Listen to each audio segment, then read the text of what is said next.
marry me today. I will pay. She begged a stranger, unaware she was standing before the supreme Alpha King. Prologue. Mira was drowning in rain and desperation when the stranger appeared. She'd been standing on Market Street for hours, watching expensive cars pass by, trying to gather courage for something impossible. 3 days. That's all the time she had before the debt collectors took Senna. 17 years old, innocent, about to be sold like property because their dead father had gambled away their lives. $50,000 stood between her sister and hell, and Mira had nothing. Then a black car stopped. A man stepped out, tall, impossibly powerful, with silver eyes that locked onto hers like recognition, like fate arriving exactly when she'd stopped believing in it. She didn't think, didn't plan, just stumbled forward through the rain and did the most desperate, humiliating thing she'd ever done. "Marry me," she begged, the words breaking on a sob. "Please, I need help. 50,000 to save my sister. I'll work for you, serve you, do anything you ask, just please." The man stared at her. One phone call later, he said 3 words that didn't make sense. "The debt's paid." Mira couldn't breathe. Strangers didn't do this. This wasn't real. "Why?" she choked out. He loosened his collar, revealing a glowing silver mark at his throat. Intricate, ancient, pulsing with magic she could feel even through the rain. "Because I'm Kaelin Valdane, Supreme Alpha King," he said quietly. "And this mark has waited 32 years to recognize one person. You." His silver eyes held hers with an intensity that made the world disappear. "You asked me to marry you," he continued, something like wonder in his voice. "I'm accepting. Not because of debt, but because destiny just told me that you, desperate, fierce, extraordinary you, are meant to be my queen." And Mira realized with terrifying certainty that she hadn't just begged a stranger for help. She'd accidentally proposed to fate itself. If you love intense stories about wolves, with destiny and twists and turns, subscribe to the channel now. We post videos every day, so subscribe to the channel and activate the bell so you don't miss any episodes. How about we get to know each other better? I'm Maggie Reed, author of the stories. And you? Comment below with your name and which city you're watching from. Chapter 1. The rain tasted like desperation. Mira stood on the corner of Market Street, her thin jacket doing nothing against the cold that seeped into her bones, and watched the world move past her as if she didn't exist. People hurried by with umbrellas, their faces hidden, their lives full of purpose and direction. Things she no longer had. 3 days. That was all the time she had left before the debt collectors came for her. 3 days before they took the only thing that mattered, her younger sister Senna, who was just 17 and innocent and didn't deserve to be sold to pay for their dead father's gambling debts. Mira's hands trembled as she clutched the small envelope in her pocket. Inside was a single photograph of Senna, smiling and unaware, taken just last month before everything fell apart, before their father died, before the men in dark suits showed up at their door with papers and cold smiles, and a contract that said if the debt wasn't paid, Senna would be claimed as an Omega bride for one of the Northern Pact's enforcers. A bride. At 17, to a man 3 times her age, Mira had begged, had pleaded, had offered herself instead, but they'd laughed, saying she was too old, too broken, too unremarkable to be worth the same value. Omegas like her, 24, unmarked, with no family name or connections, were worthless in their world. So here she was, standing in the rain, trying to think of something, anything, that could save her sister. She'd tried to borrow money from every person she knew, but no one had enough. She'd tried to find work, but 3 days wasn't long enough to earn what they needed. She'd even considered running, but the debt collectors had connections everywhere, and rogues didn't survive long outside pack territories, which left only one option. The desperate, humiliating, impossible option that had been growing in her mind like a weed she couldn't pull out. Find someone, anyone, who would pay the debt in exchange for something, anything she could offer.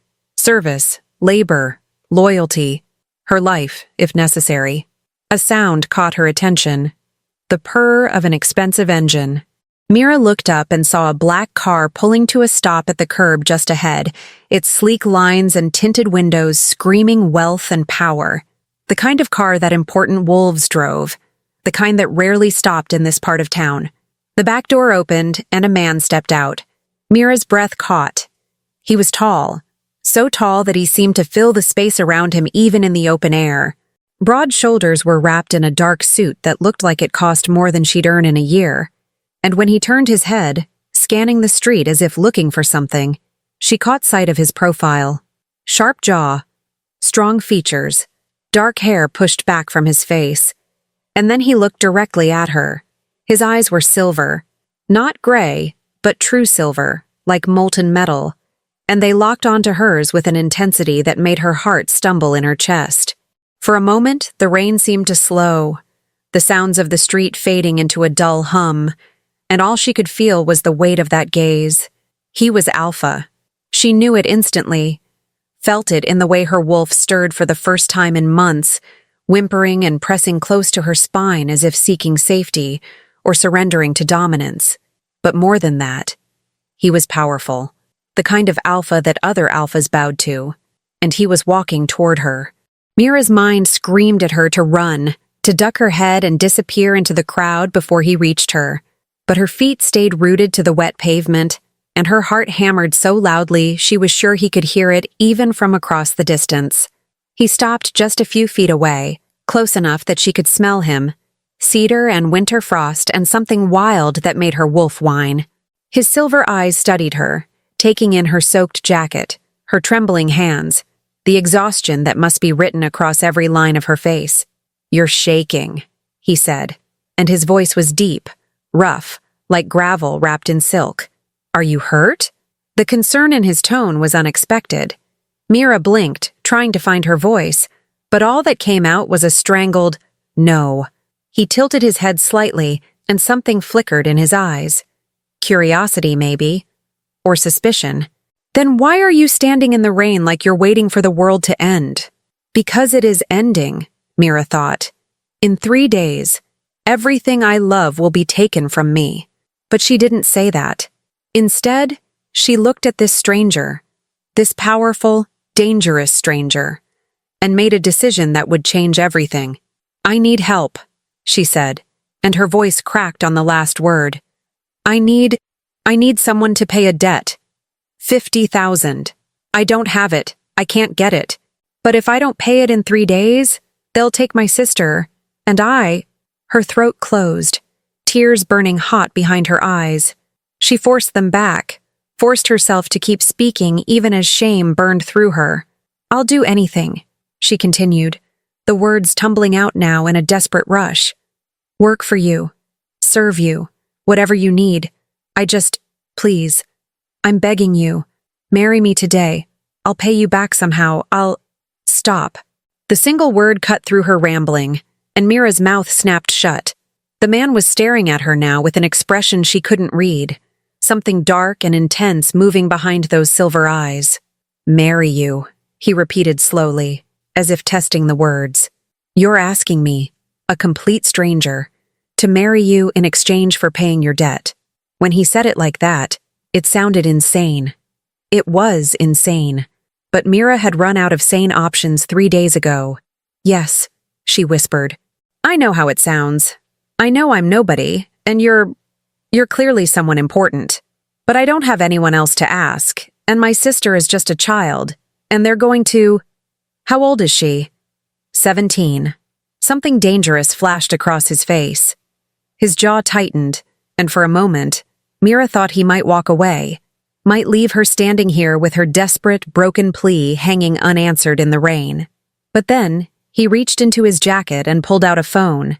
He pressed a single button, held it to his ear, and when someone answered, he said simply, "I need you to take care of something. Debt collectors targeting an Omega and her underage sister. 50,000 owed to—" He looked at Mira. "Who holds the debt?" The Northern Pack Syndicate," Mira stammered. "A man named Garrick." "Garrick," the man repeated into the phone. "Pay it, today, and make it clear that both women are under my protection now. If anyone touches them, they answer to me. He ended the call and looked back at Mira, who was staring at him with her mouth open. Done, he said simply. The debt will be cleared within the hour. Your sister is safe. Mira couldn't breathe, couldn't think. This wasn't possible. People didn't just... Strangers didn't. Why? She managed to choke out. Why would you do that for someone you don't even know? The man studied her for a long moment, and then, slowly, the corner of his mouth lifted in something that wasn't quite a smile. Because, he said, you asked. Chapter 2. The warmth of the car wrapped around Mira like a blanket she didn't deserve. She sat rigidly in the plush leather seat, acutely aware of how her wet clothes were probably ruining the expensive interior, how her hair was dripping water onto the pristine floor mats, how utterly out of place she was in this space that screamed wealth and power. The man, whose name she still didn't know, sat beside her with an ease that suggested he'd been born to luxury, one arm resting along the back of the seat, close enough to her that she could feel the heat radiating from him, but not quite touching. The driver up front hadn't said a word when they'd entered, hadn't even glanced back, just smoothly pulled away from the curb and navigated through the rain-slicked streets with practiced efficiency. Through the tinted windows, Mira watched her neighborhood disappear. The shabby buildings, the broken streetlights, the corner stores with bars on the windows. Everything that had been her entire world for the past 24 years was sliding away behind them, and she had no idea where they were going or what came next. Here, the man's voice broke through her spiraling thoughts, and she turned to find him holding out a towel, soft, white, clearly expensive. For a moment, she just stared at it, her mind struggling to process this simple act of kindness from someone who had already done the impossible for her. You'll catch pneumonia if you stay in those wet clothes, he said, his tone matter-of-fact but not unkind. At least dry your hair. Mira took the towel with numb fingers, pressing it against her face and hair. The fabric absorbed the rain immediately, and she breathed in the clean scent of it. Something floral and expensive that made her acutely aware of how she probably smelled like wet dog and desperation. She scrubbed at her hair roughly, trying to create some distance between herself and the intensity of his presence, trying to give her racing mind a moment to catch up with everything that had just happened. A stranger had just paid $50,000 to save her sister. Just like that. One phone call, and years of crushing debt had evaporated. It didn't make sense. People, especially powerful people, didn't do things for free. There was always a price, always an expectation, always something you'd end up owing that you couldn't afford to pay. I don't understand, Mira said finally, lowering the towel to look at him. Her voice came out smaller than she intended. You just paid $50,000 for a complete stranger. That's not normal. People don't do that. I'm not most people. It wasn't arrogance in his voice, just a simple statement of fact delivered with the kind of casual confidence that suggested he'd never had to prove himself to anyone. And looking at him now, really looking at him in the confined space where she couldn't avoid it, Mira believed him. Everything about him screamed power.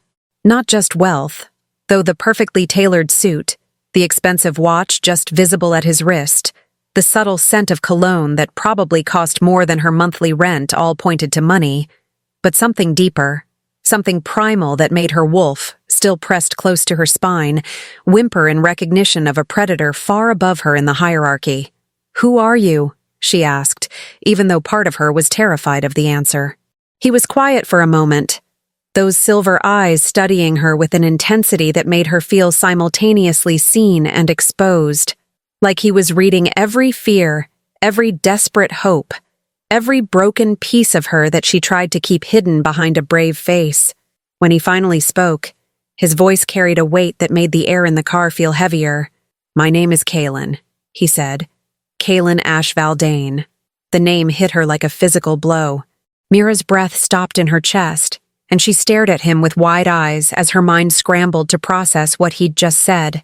Valdane, the Supreme Alpha King, ruler of the 7 territories, the most powerful wolf in the entire continent, possibly the world, the one whose laws governed everything, whose word was absolute, whose face appeared on currency and in history books, and in the nightmares of anyone who thought to challenge his authority.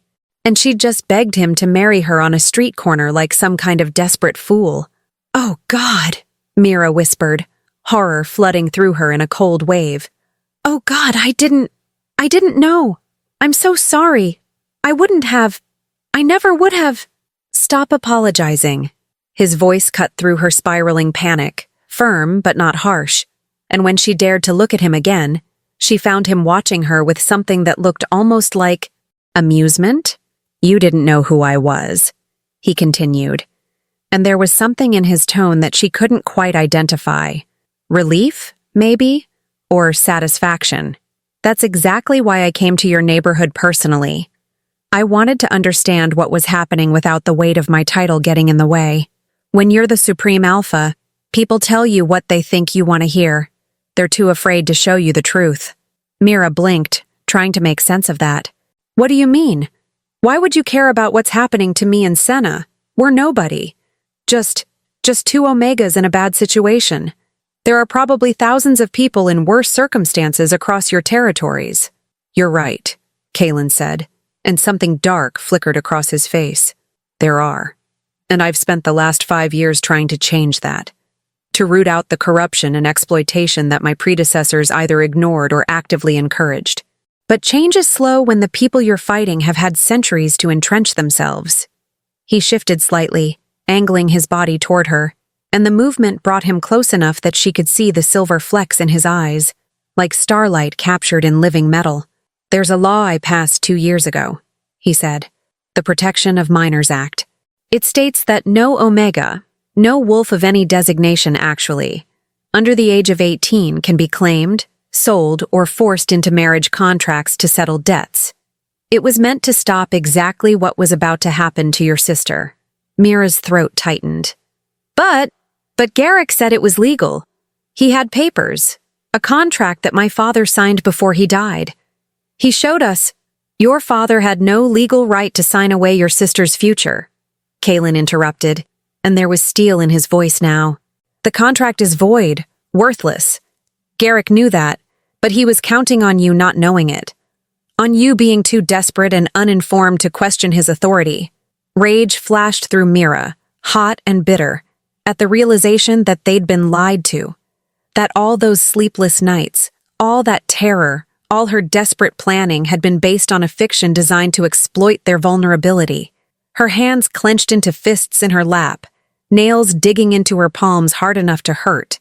"But why come yourself?" she asked, forcing the words through her tight throat. "If you knew about cases like this, why not just send enforcers? Why walk around in the rain looking for—" She gestured vaguely at herself. "For people like me?" Kalen's expression softened slightly.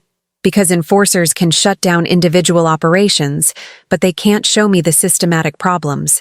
I need to see with my own eyes how people like Garrick are evading my laws, what tactics they're using, what lies they're telling." He paused, and something complicated crossed his face. "And because sometimes, when you sit in a palace and make decisions that affect millions of lives, you forget what those lives actually look like. You forget the faces behind the statistics." He reached up, and before Mira could process what he was doing, his hand was gently brushing a strand of wet hair away from her face, tucking it behind her ear. The gesture was so unexpectedly tender that her breath caught. "When my people informed me that Garrick was targeting another underage Omega in this district, I decided to investigate personally," he said quietly, his hand dropping back to his side, but his eyes never leaving hers. "I wanted to understand the full scope of the problem, and then you appeared, standing in the rain, desperate enough to approach a stranger and beg for help."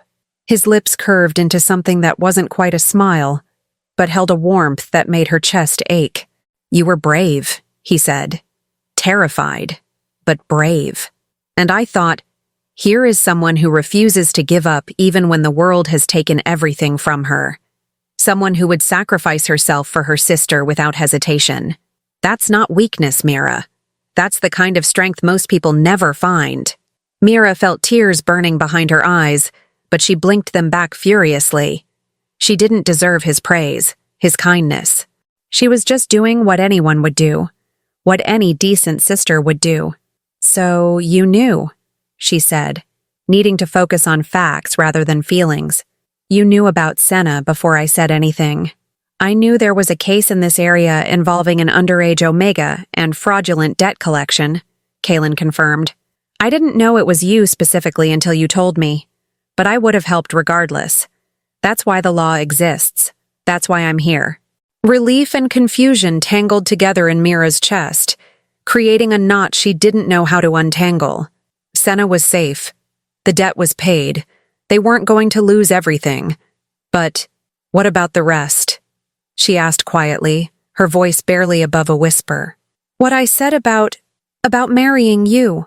I did mean it in the moment, but I didn't know who you were. And I can't possibly expect—" "You offered a bargain."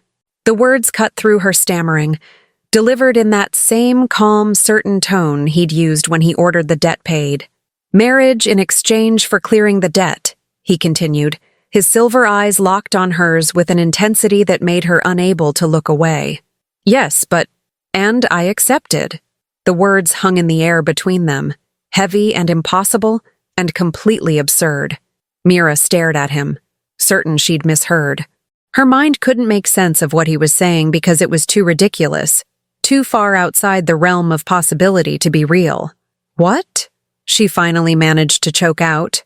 "You offered marriage. I'm accepting." He said it like it was the most reasonable thing in the world, like powerful kings married desperate street Omegas every day. "We'll make it official today as you requested." But why?" Mira's voice climbed higher despite her best efforts to control it. Panic was clawing up her throat, mixing with confusion and disbelief. "You're the Supreme Alpha King. You could have anyone, literally anyone in the entire world. Why would you possibly want to marry someone like me? I'm nobody. I have nothing. I can't offer you anything that you don't already have 1,000 times over." Kaylin was quiet for a long moment, and something shifted in his expression. The amusement faded, replaced by something more serious, more vulnerable than she'd seen from him yet. "There's something you should know about the Supreme Alpha bloodline," he said finally, his voice dropping lower, more intimate in the enclosed space. "A secret that's been passed down through my family for generations. Very few outside the direct line know about it." He reached up slowly, deliberately, and loosened his collar, pulling the fabric aside to reveal the base of his throat. There, just above his collarbone, was a mark, intricate and beautiful, shaped like intertwining branches or roots that seemed to shimmer faintly even in the dim light of the car, as if lit from within by some internal source. Mira's breath caught. She'd never seen anything like it. "This is called the Covenant Mark," Kaylin explained, his fingers tracing the edge of the symbol. "Every Supreme Alpha is born with it.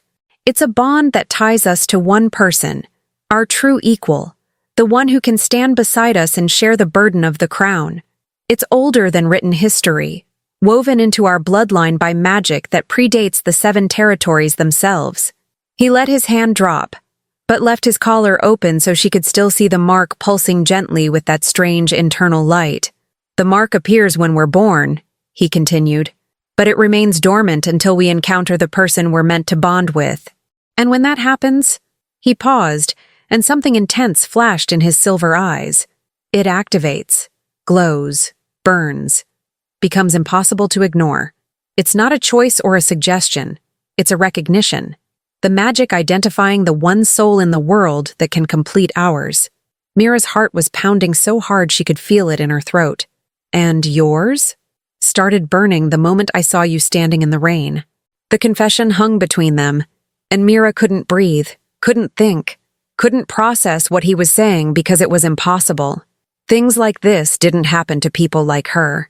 Destiny and magic and ancient bloodlines were for stories, for important people with grand lives, not for broke Omegas who couldn't even save their own sisters without begging strangers.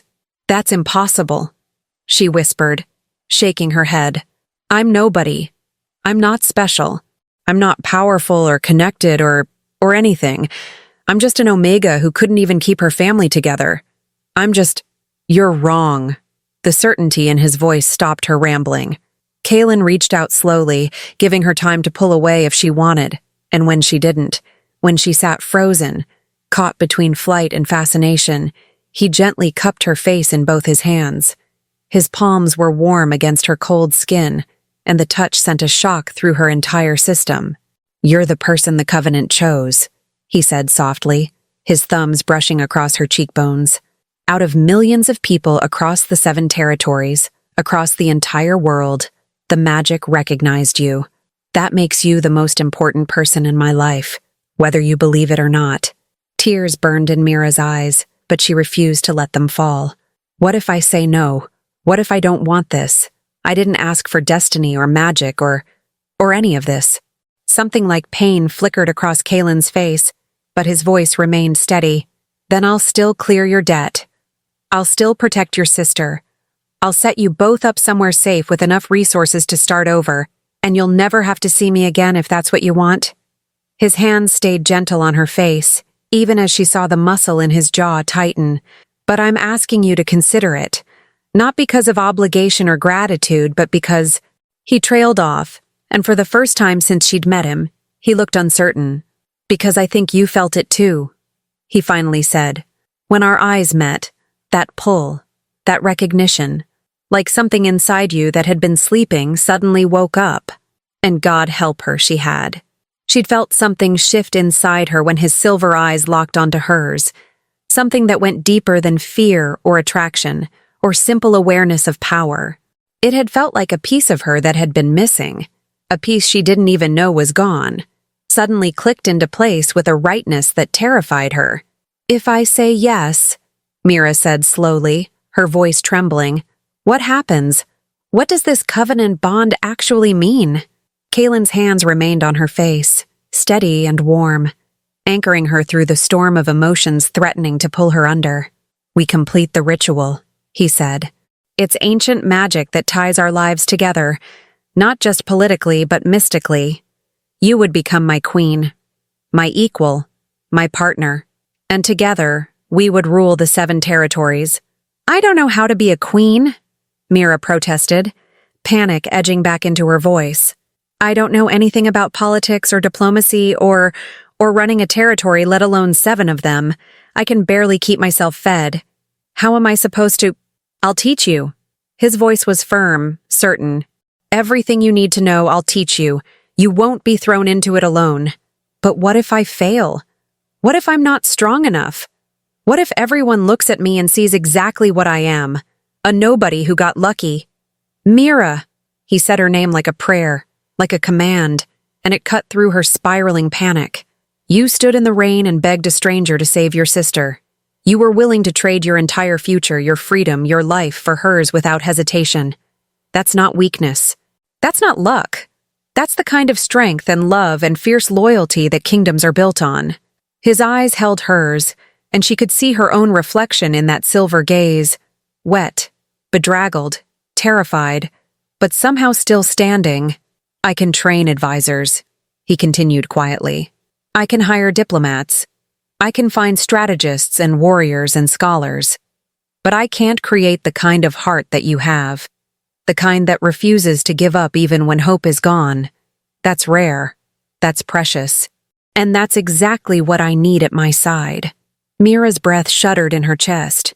She wanted to believe him, wanted to believe that she could be someone important, someone valuable, someone worthy of standing beside the most powerful wolf in the world. But belief had always been a luxury she couldn't afford. "What if you're wrong?" she whispered. "What if the Covenant made a mistake?"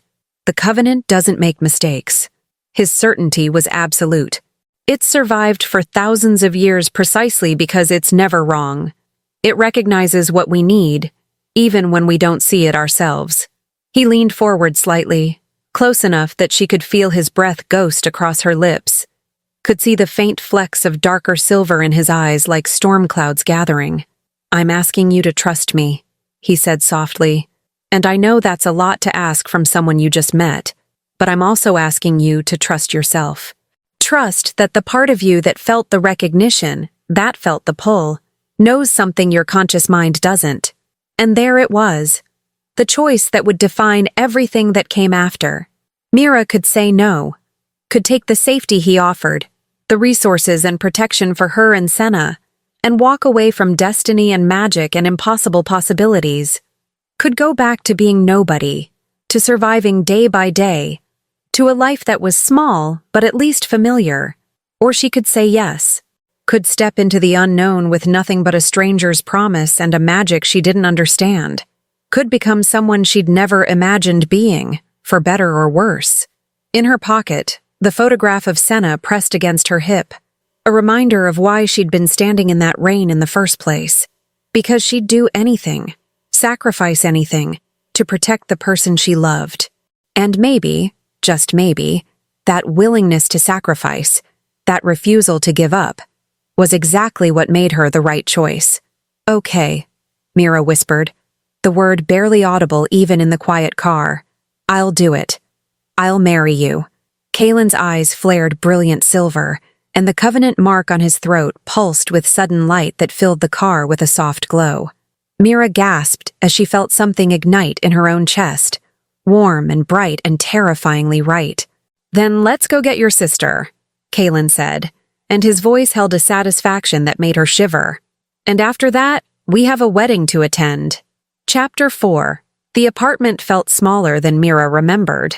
Maybe it was because she'd just spent 30 minutes in a car that probably cost more than every building on this block combined. Or maybe it was because Kalen's presence seemed to fill every available inch of space, even in rooms that should have been too small to contain someone of his stature. Either way, standing in the narrow entryway of the place she'd called home for the past 3 years, Mira felt like she was seeing it through new eyes.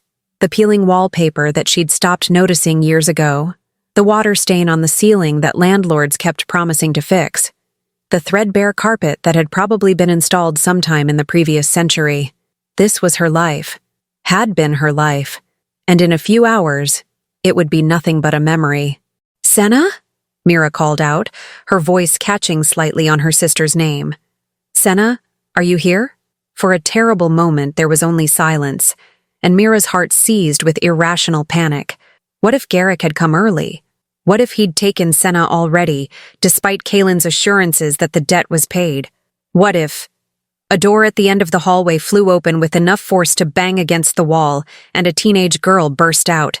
She had the same dark hair as Mira, the same delicate bone structure. But where Mira's eyes were brown flecked with gold, Senna's were a striking amber that seemed to glow even in the dim light of the apartment. Those eyes were red-rimmed now, her face blotchy and swollen from crying, and the sight made Mira's chest ache with guilt. "Mira!" Senna's voice broke on the name, and then she was running down the hallway, nearly tripping over her own feet in her haste. "Oh God, I thought... When you didn't come back, I thought maybe they'd found you, or that you'd..." She crashed into Mira with enough force to nearly knock them both over, her arms wrapping around her sister in a desperate hug that squeezed the air from Mira's lungs. Mira held her just as tightly, one hand coming up to stroke through Senna's hair the way she'd done since her sister was small enough to fit in her lap. "I'm okay," Mira murmured, pressing her face into Senna's hair and breathing in the familiar scent of the cheap shampoo they both used. "I'm fine. Everything's fine. We're safe." Senna pulled back just enough to look at her, confusion and hope warring on her tear-stained face. "What do you mean we're safe?" "The debt. Garrick said he'd be back tomorrow with the papers, and if we didn't have the money, he'd..." Her voice cracked, unable to finish the sentence. "The debt's been paid." The words hung in the air between them for a moment before Senna's eyes went wide with shock and disbelief. "What?" The word came out as barely a whisper. "How? We don't have that kind of money. We don't have anything close to..." She stopped abruptly, her gaze darting past Mira to where Kalen stood in the doorway, and for the first time seemed to register that her sister hadn't come home alone. Mira felt Senna's body go rigid against her, felt the sudden spike of fear that came from an Omega recognizing a powerful Alpha in close proximity. Instinct was a powerful thing, especially for someone as young as Senna, and every instinct she had was probably screaming at her right now to submit, to lower her eyes, to make herself small and non-threatening. But Senna had always been braver than she gave herself credit for. Instead of dropping her gaze, she kept her chin lifted and met Kaylin's eyes with a defiance that made Mira's heart swell with pride and terror in equal measure. "Who are you?" Senna asked, and despite the tremor in her voice, there was steel underneath. Kaylin remained where he was, not moving forward or making any gesture that might be perceived as aggressive. Mira realized with a flash of gratitude that he was deliberately keeping his distance, giving Senna space to feel safe despite the overwhelming power he represented. "My name is Kaylin," he said, his voice gentler than Mira had heard it yet. "I'm the one who paid your debt. You're safe now. Both of you." Senna's nose flared slightly as she scented the air, and Mira watched her sister's face go from confusion to shock to absolute terror as realization dawned. "You're Alpha," Senna breathed, the words tumbling out in a rush. "Supreme Alpha. Oh my God, Mira, he's—" She stopped, her gaze whipping back to Mira with questions and accusations and fear all mixed together. "What did you do? What did you promise him?" "Senna, because nothing comes for free." Senna's voice climbed higher, panic bleeding into anger. Especially not from someone like him. $50,000 doesn't just disappear because someone asked nicely. "What did you agree to? I asked him to marry me." The confession came out flat and quiet, cutting through Senna's building hysteria like a knife. Silence fell over the apartment, so complete that Mira could hear the neighbor's television through the thin walls, could hear the drip of the leaky faucet in the bathroom that they'd never been able to fix. Senna stared at her, mouth opening and closing without sound for several long seconds. "You!" she finally managed to choke out. "What?" Mira took a deep breath, acutely aware of Kaylin's presence behind her, of his silver eyes watching this interaction with an intensity she could feel even without looking. "I saw him on the street. I didn't know who he was. I just knew he looked like someone who might be able to help. And I was desperate, and I thought—" She swallowed hard, forcing herself to continue. "I thought if I could offer something, anything, maybe he'd be willing to pay the debt. So I asked him to marry me." "You proposed to a random stranger on the street," Senna repeated slowly, as if trying to make the words make sense. "A random stranger who turned out to be the Supreme Alpha King. I didn't know he was the Supreme Alpha King when I asked." "Oh, well, that makes it so much better." Senna's laugh was slightly hysterical. "Mira, you can't marry someone you don't know. You can't tie yourself to—" She gestured helplessly at Kaylin, as if his very existence was too absurd to put into words. "I can if it saves you," Mira said quietly, and the absolute certainty in her voice made Senna's protests die in her throat. "I'd do anything to keep you safe, Senna. You know that. But not this," Senna whispered, and there were tears streaming down her face now. "Not trading yourself like I'm worth more than you are. I'm not, Mira. I'm not worth you destroying your life for. You're worth everything to me." The simple truth of it hung between them, and Senna made a sound that was half sob, half laugh. "You're such an idiot," she said, but there was love underneath the insult. "The biggest idiot in the entire world." "Maybe," Mira agreed, pulling her sister close again. "But you're stuck with me." They stood like that for a moment, holding each other in the tiny entryway, while the weight of everything that had changed settled over them like snow. When Senna finally pulled back, she wiped her eyes with the back of her hand and looked past Mira to where Kaylin still stood, patiently waiting. "Okay," Senna said, her voice steadier now even though her hands were still shaking. "Okay, I need to understand. You paid the debt because my sister asked you to marry her. But why would you say yes? You're the Supreme Alpha King. You could have anyone in the world. Why would you possibly agree to marry someone you just met on a street corner?" Kaylin's gaze shifted to Mira for a moment, a question in his eyes. She nodded slightly, giving him permission to explain. "There's magic in my bloodline," Kaylin said, turning his attention back to Senna. "A bond called the Covenant that connects each Supreme Alpha to their destined partner. When I met your sister, that bond activated for the first time in my life." He reached up and loosened his collar again. revealing the intricate mark on his throat that seemed to pulse with gentle light in the dim apartment. "This mark has been dormant since I was born," he continued, "waiting for the one person in the world who can stand beside me as an equal. And when I saw Mira," he paused, and something soft entered his expression. "The Covenant recognized her, which means she's meant to be my queen." Senna's eyes were impossibly wide as she stared at the glowing mark, and then at her sister, and then back at the mark again. "Destiny?" she breathed. "Like, actual magical destiny?" "Yes." "And Mira is your destined person?" "Yes." Senna turned to look at Mira with an expression that was equal parts awe and concern. "How do you feel about that? About being chosen by some ancient magic to marry a man you just met?" It was a fair question, and one that Mira had been trying not to examine too closely, because every time she did, she felt like she was standing on the edge of a cliff with no idea how far the drop was. "I feel terrified," she admitted honestly. "I feel like I'm way out of my depth. Like I'm going to mess this up spectacularly and everyone will see that I'm just me, and not anyone special enough to be a queen."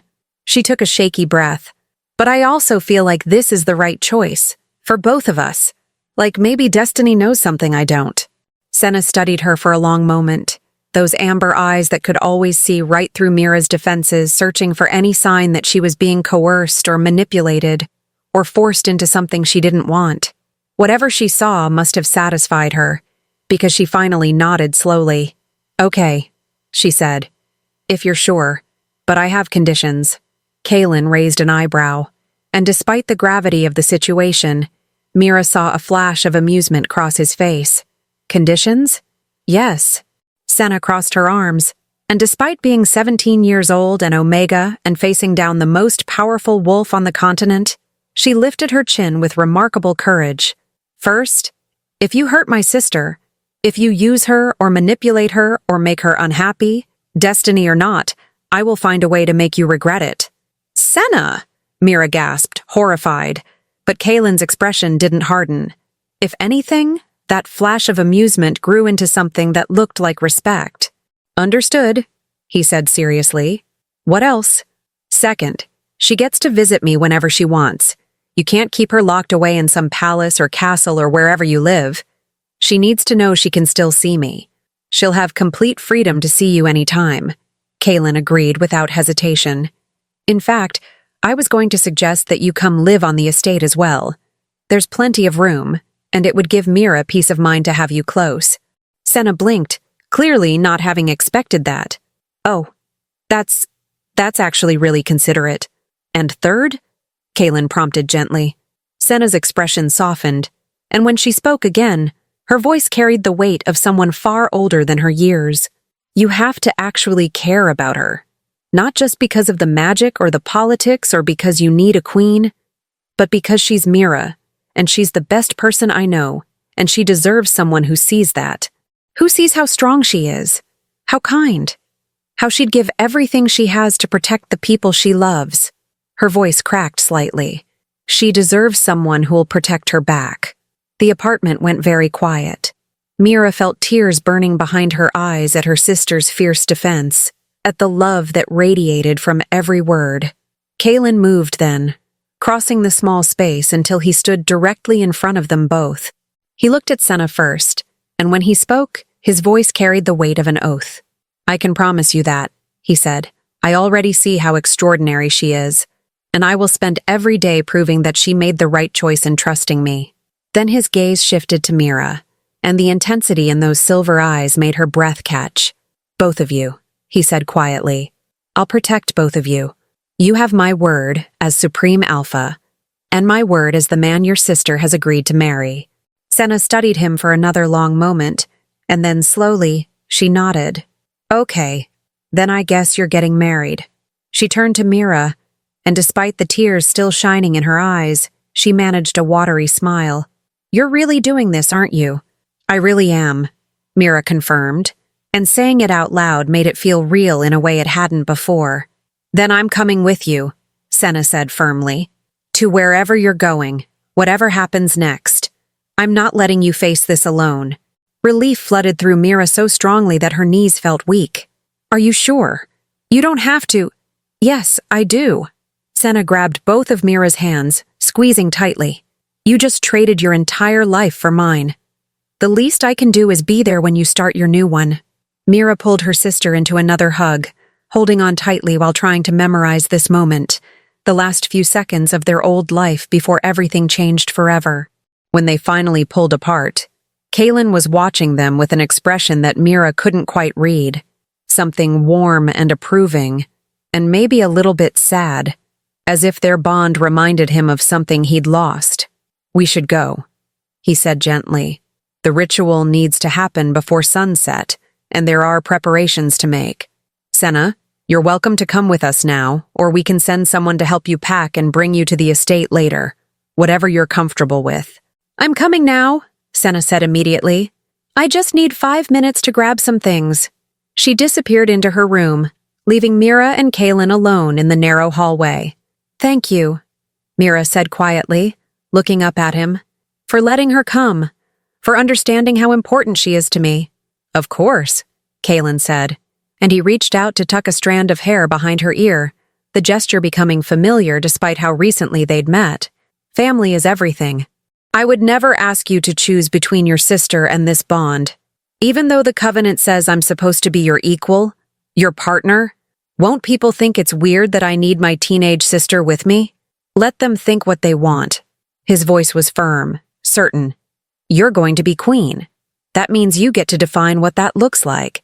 If having your sister close gives you strength and comfort, then that's exactly what should happen."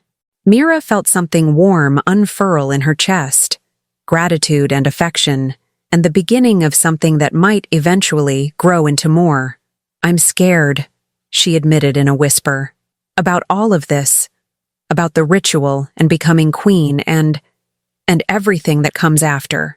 "I know." Kaylin's hand cupped her face gently, his thumb brushing across her cheekbone. "But you don't have to be brave alone anymore. We'll face it together." "Together," Mira echoed, and the word felt like a promise. Senna emerged from her room carrying a backpack that looked like it had seen better days, stuffed full of clothes and other essentials. "Ready," she announced, then paused, looking around the small apartment one last time. "This is really it, isn't it? We're really leaving." "We're really leaving," Mira confirmed, and felt the weight of endings and beginnings settling over her shoulders like a cloak. They walked out together, all three of them, leaving behind the peeling wallpaper and water-stained ceilings and years of just barely surviving. The rain had stopped while they were inside, and the late afternoon sun was breaking through the clouds, painting everything in shades of gold. As they climbed into the car, Senna's eyes going wide at the luxury interior, Mira caught one last glimpse of the building she'd called home. It already looked smaller in her memory, less significant, like something from someone else's life. And maybe it was, because the woman who walked into that building had been nobody, just another struggling Omega trying to survive in a world that didn't care about her. But the woman driving away was going to be queen. Chapter 5. The estate was nothing like Mira had imagined. She'd expected something cold and imposing, all stone walls and formal gardens, and the kind of austere elegance that reminded you constantly that you didn't belong. Instead, what she found as the car wound up the long driveway was something that felt almost welcoming. The main house, calling it a house felt inadequate, but palace seemed too pretentious, was built of warm honey-colored stone that glowed in the late afternoon sun. Large windows reflected the light, and ivy climbed the walls in careful patterns that suggested someone actually tended it rather than just letting it grow wild. The grounds stretched out in every direction, with manicured lawns giving way to more natural-looking gardens, and in the distance, Mira could see what looked like a small forest. "This is where you live?" Senna breathed from beside her, her face pressed against the car window like a child seeing something magical for the first time. "One of several residences," Kaylin said, and there was a hint of self-deprecation in his tone. "But this is my primary home, where I spend most of my time when I'm not traveling through the territories." The car pulled to a stop in front of the main entrance, and immediately staff appeared, not rushing or crowding, but moving with quiet efficiency to open doors and offer assistance. A woman who looked to be in her 50s approached, her silver-streaked hair pulled back in an elegant knot, her dress both practical and refined. "Welcome home, Supreme Alpha," she said with a respectful bow. Then her gaze shifted to Mira and Senna, and her expression warmed with genuine welcome. "And you must be Miss Mira and Miss Senna. I'm Mrs. Chen, the head of household staff. We're very pleased to have you here." "Thank you," Mira managed, feeling awkward and out of place despite the woman's kindness. Behind her, she felt Senna press closer, seeking comfort in proximity. Kaylin placed a gentle hand on the small of Mira's back, not possessive, just grounding, and addressed Mrs. Chen. "Please have rooms prepared for Miss Senna in the family wing. She'll be staying with us permanently." "Of course, sir. I'll see to it immediately." Mrs. Chen turned her attention back to them, and her smile was genuine. "I imagine you'd both like to freshen up after your journey. Shall I show you to your rooms?" "Actually," Kaylin interjected, "I'd like to speak with Mira first. If you could take Senna and help her get settled?" Mira felt Senna tense beside her, protective instincts flaring at the idea of being separated. She squeezed her sister's hand reassuringly. "It's okay. Go with Mrs. Chen. I'll find you in a little bit." Senna looked between them uncertainly, but finally nodded. "You better," she said, trying for brave but landing somewhere closer to worried. "Or, I'm coming looking for you." "I wouldn't expect anything less," Mira said with a small smile.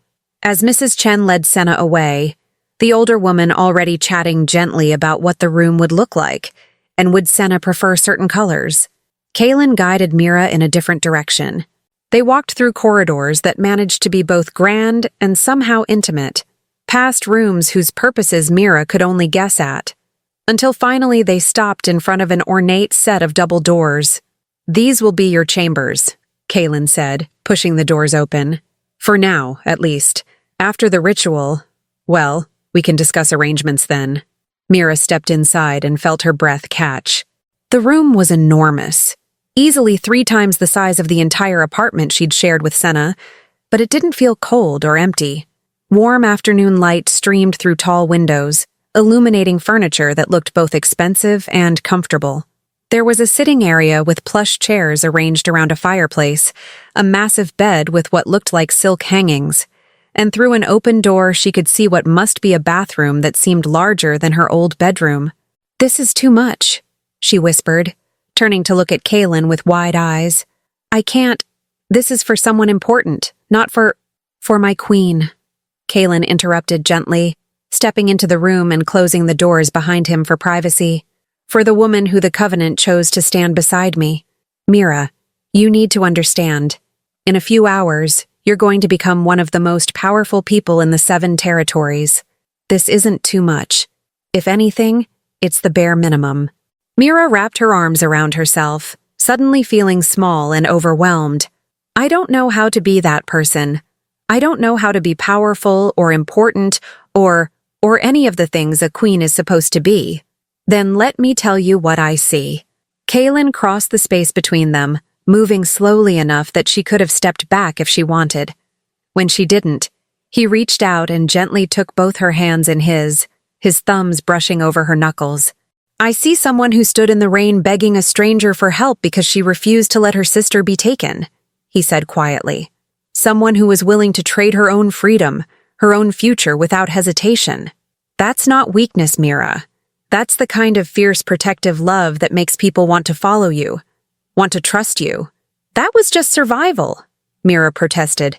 "Anyone would have done the same." "No," Kaylin said firmly. "They wouldn't.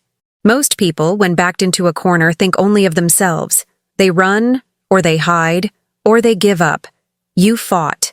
Even when you had no weapons, no power, no resources, you found a way to fight for what mattered to you." His grip on her hands tightened slightly, emphasizing his words. "That's what makes a great leader. Not wealth or breeding or political connections. It's the refusal to quit when everything says you should." Mira felt tears burning behind her eyes, but she blinked them back furiously. "What if I fail? What if I let you down, or let down all these people who are going to expect me to to know what I'm doing. Then we figure it out together. He released one of her hands to cup her face, tilting her chin up so she had to meet his silver gaze. Mira, you're not in this alone. I'm not going to throw you into the deep end and expect you to swim. We'll take it step by step. And yes, you'll make mistakes. Everyone does. But you'll also succeed in ways that surprise even yourself. How can you be so sure? Because the Covenant doesn't make mistakes, he said simply. And because I've spent the last few hours watching you navigate impossible situations with more grace and courage than most trained politicians manage in their entire careers. Before Mira could respond, there was a soft knock at the door. Kaylin stepped back, giving her space, and called, "Come in." An elderly woman entered, her silver hair intricately braided, her posture straight despite her obvious age. She wore robes of deep purple embroidered with silver thread, and carried herself with an authority that had nothing to do with physical power. "Supreme Alpha," she said with a respectful bow. "I've come as you requested." "Thank you, Elder Rhiannon." Kaylin gestured to Mira. "This is Mira, my Covenant match." The old woman's eyes, sharp and knowing despite her age, fixed on Mira with an intensity that made her want to squirm. She felt like she was being assessed, measured, weighed against some standard she didn't understand. After a moment that felt like an eternity, Elder Rhiannon smiled.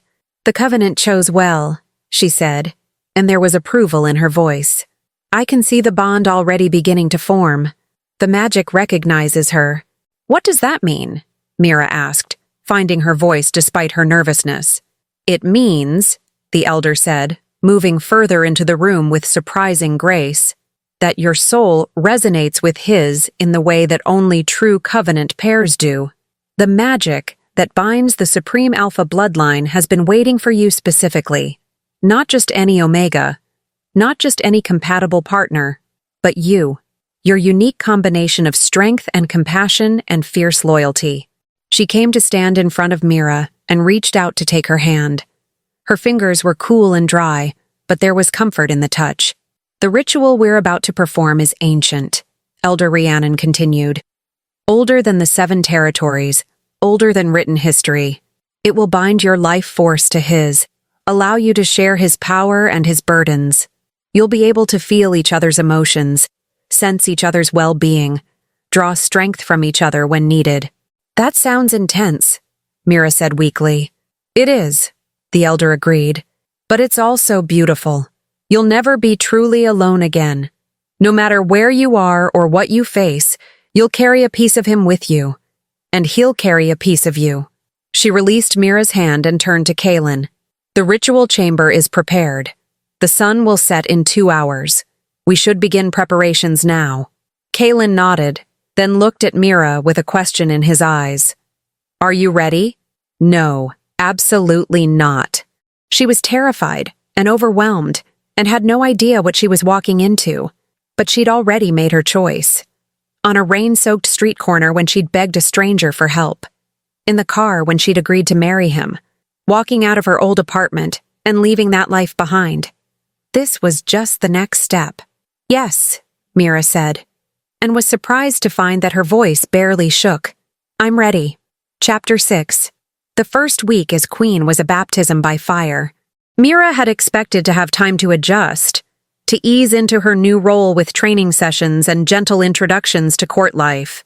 Instead, she found herself thrown into the deep end almost immediately after the Covenant ritual, which had been both the most terrifying and most beautiful experience of her life.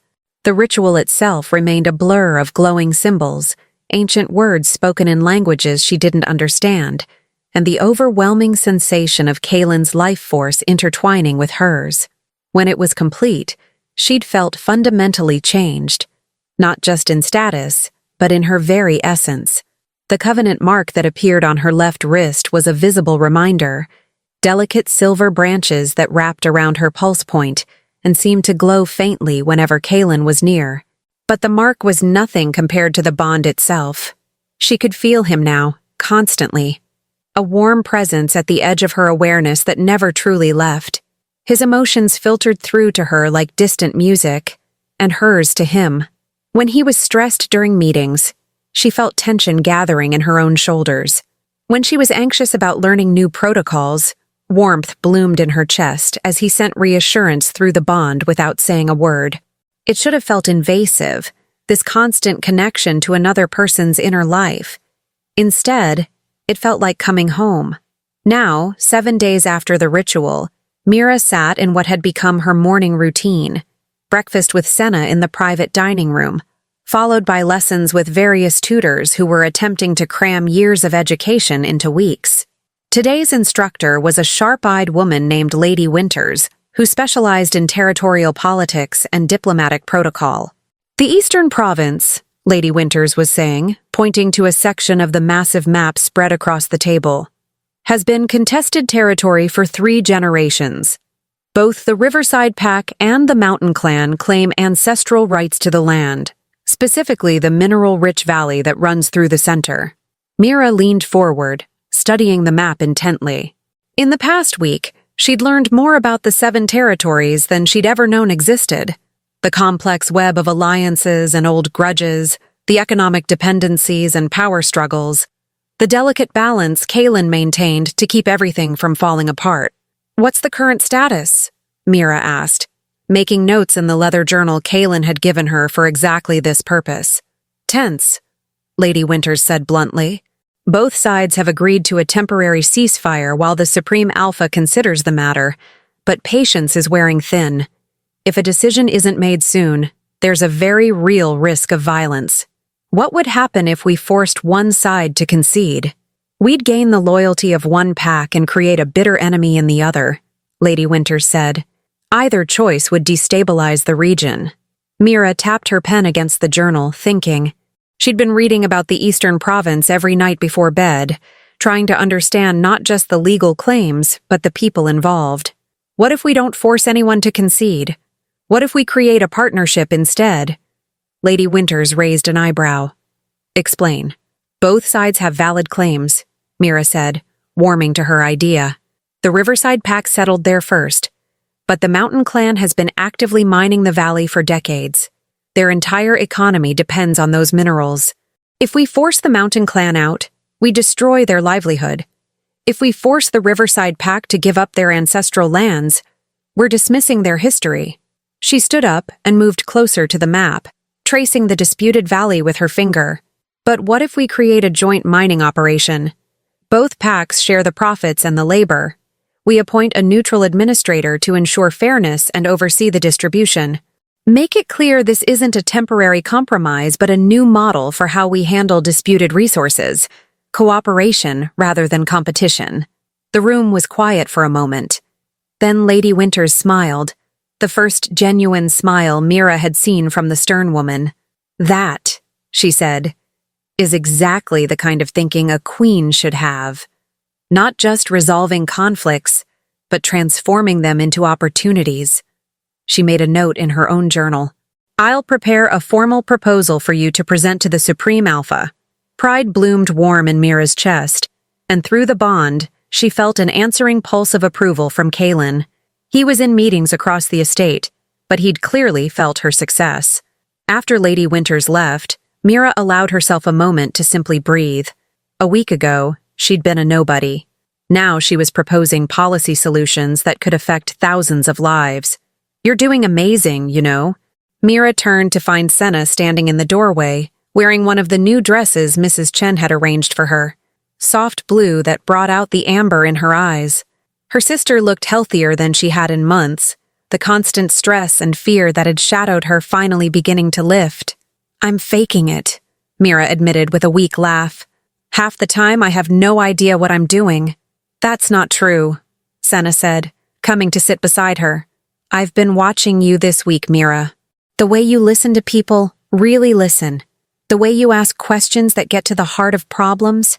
The way you care about finding solutions that don't leave anyone behind." She bumped Mira's shoulder affectionately. "That's not faking it. That's being a good leader. I'm terrified of letting everyone down." "I know. But you won't." Senna's voice was firm with certainty. "Because you're you. And you've never given up on anything important in your life."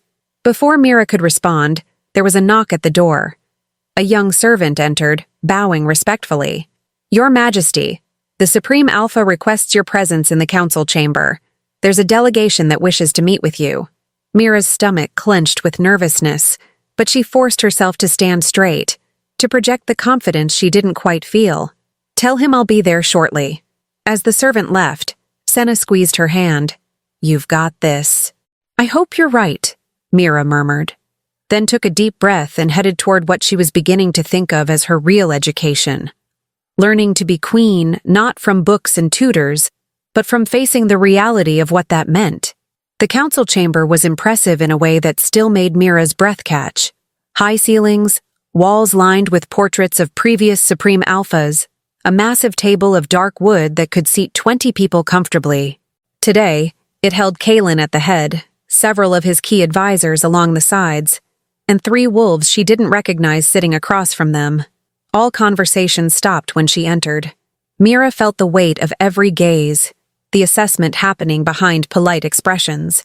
She knew what they were thinking. This Omega who came from nowhere, who had no training or pedigree, who became queen through destiny rather than deliberate choice.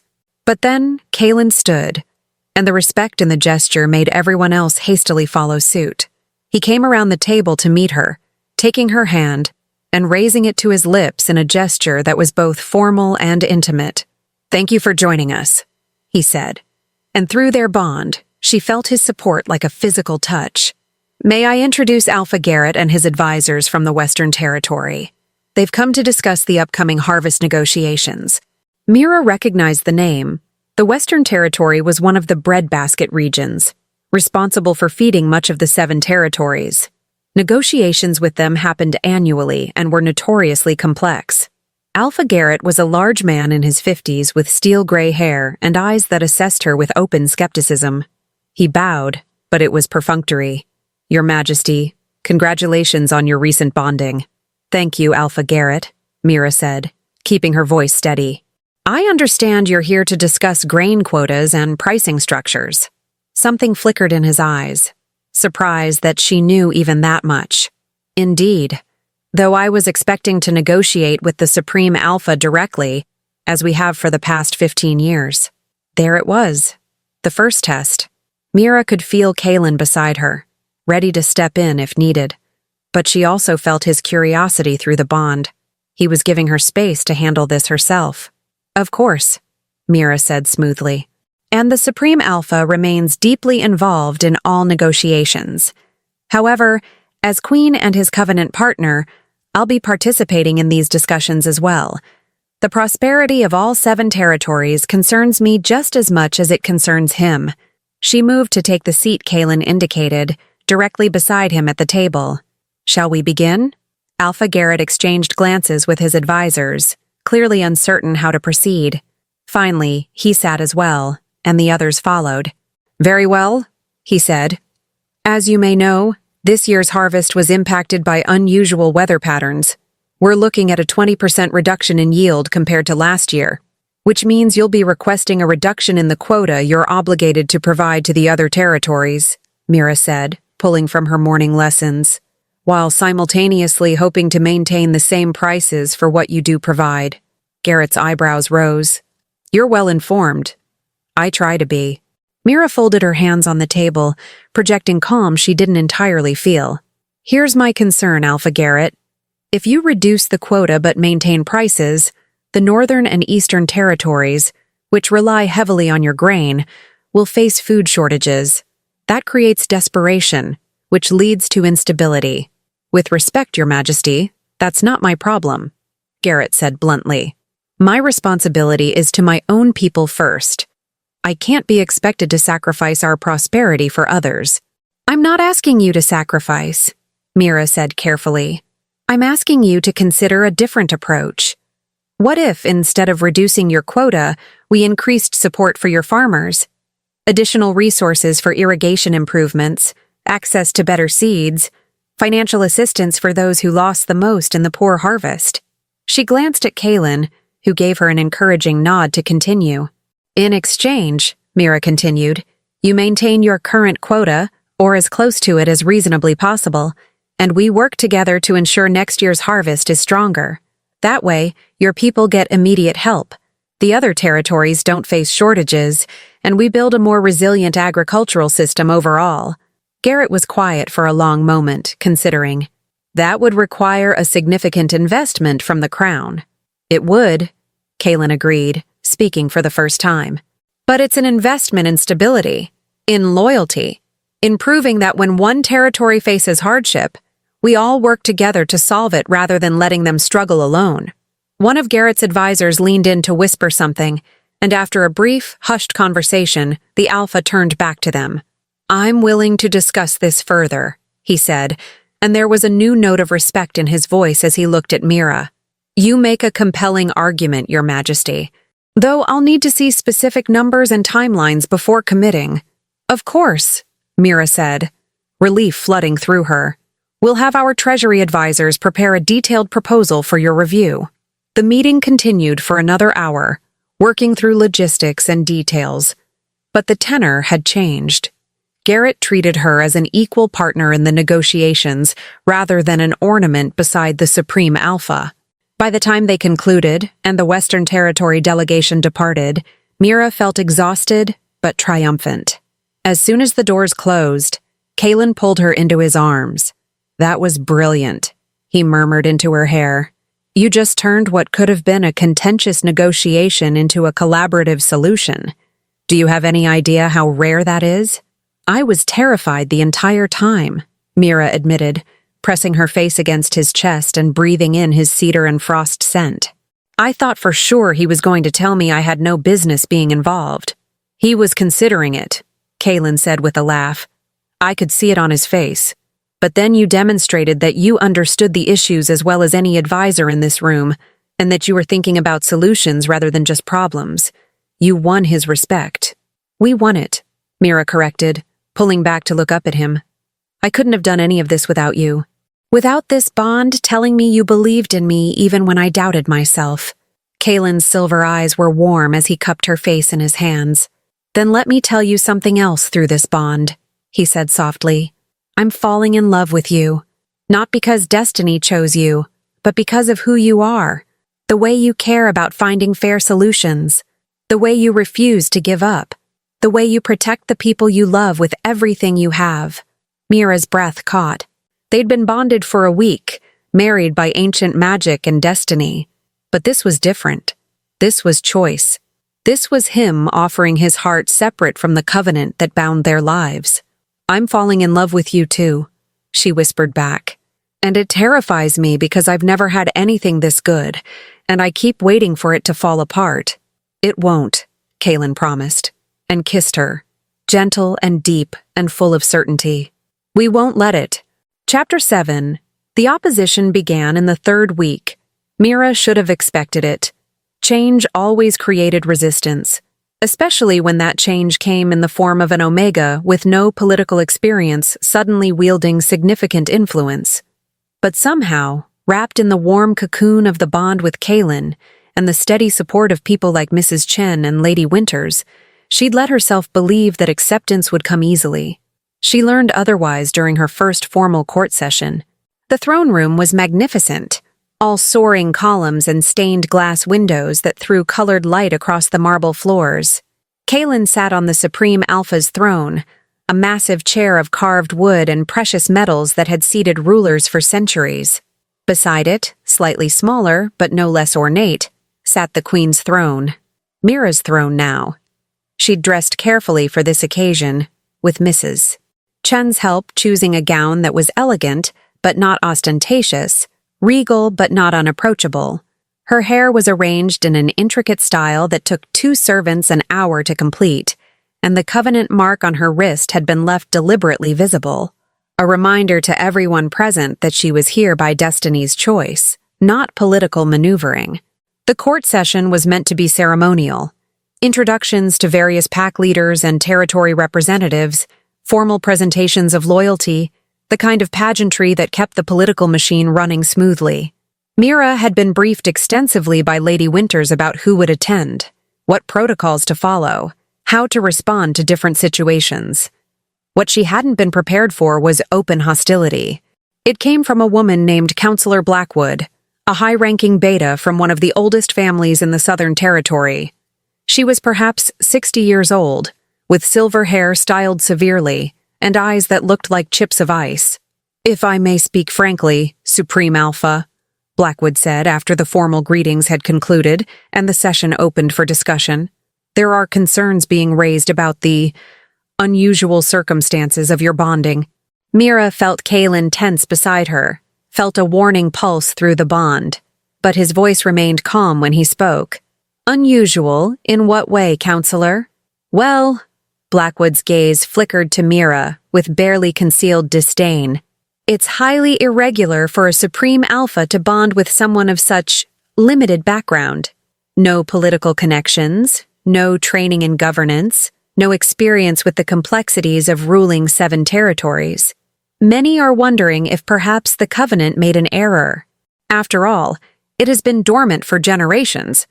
Who's to say the magic is still functioning correctly?" Silence fell over the throne room like a weight. Mira felt her face flush hot with shame and anger in equal measure.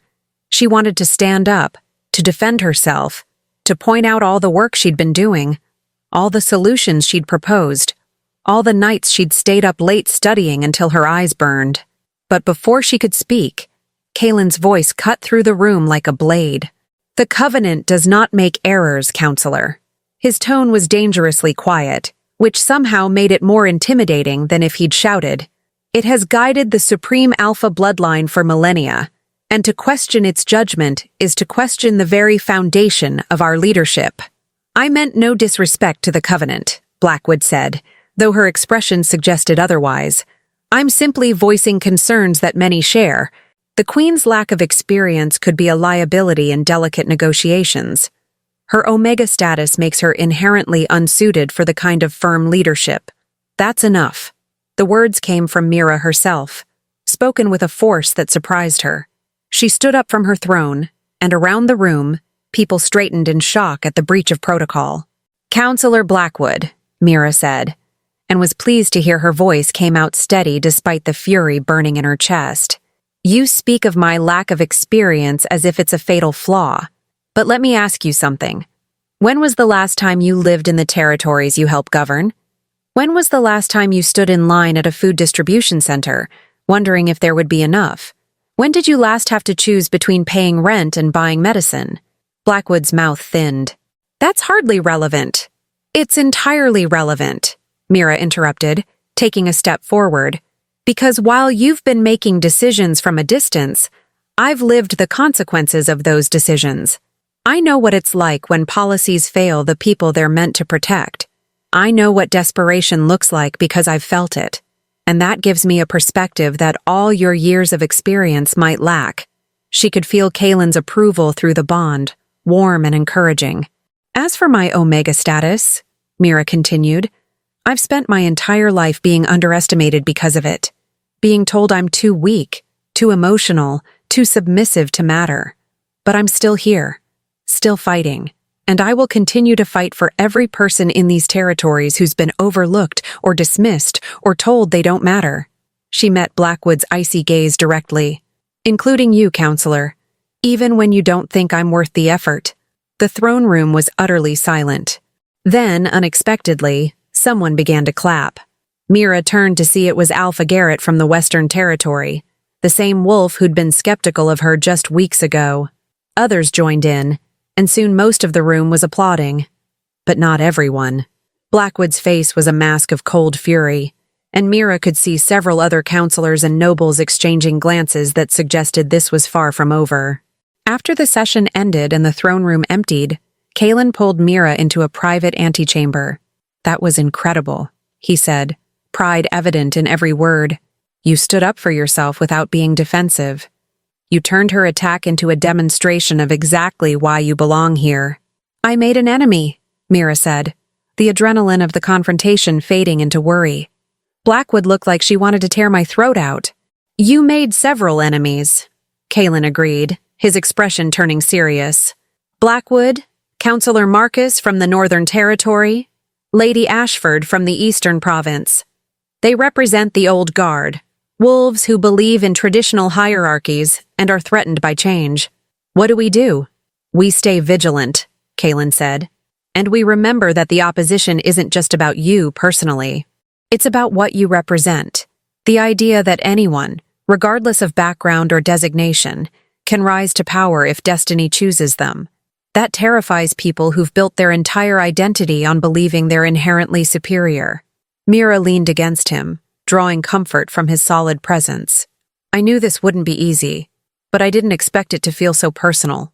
It always feels personal when someone questions your worth. Kaylin's arms tightened around her.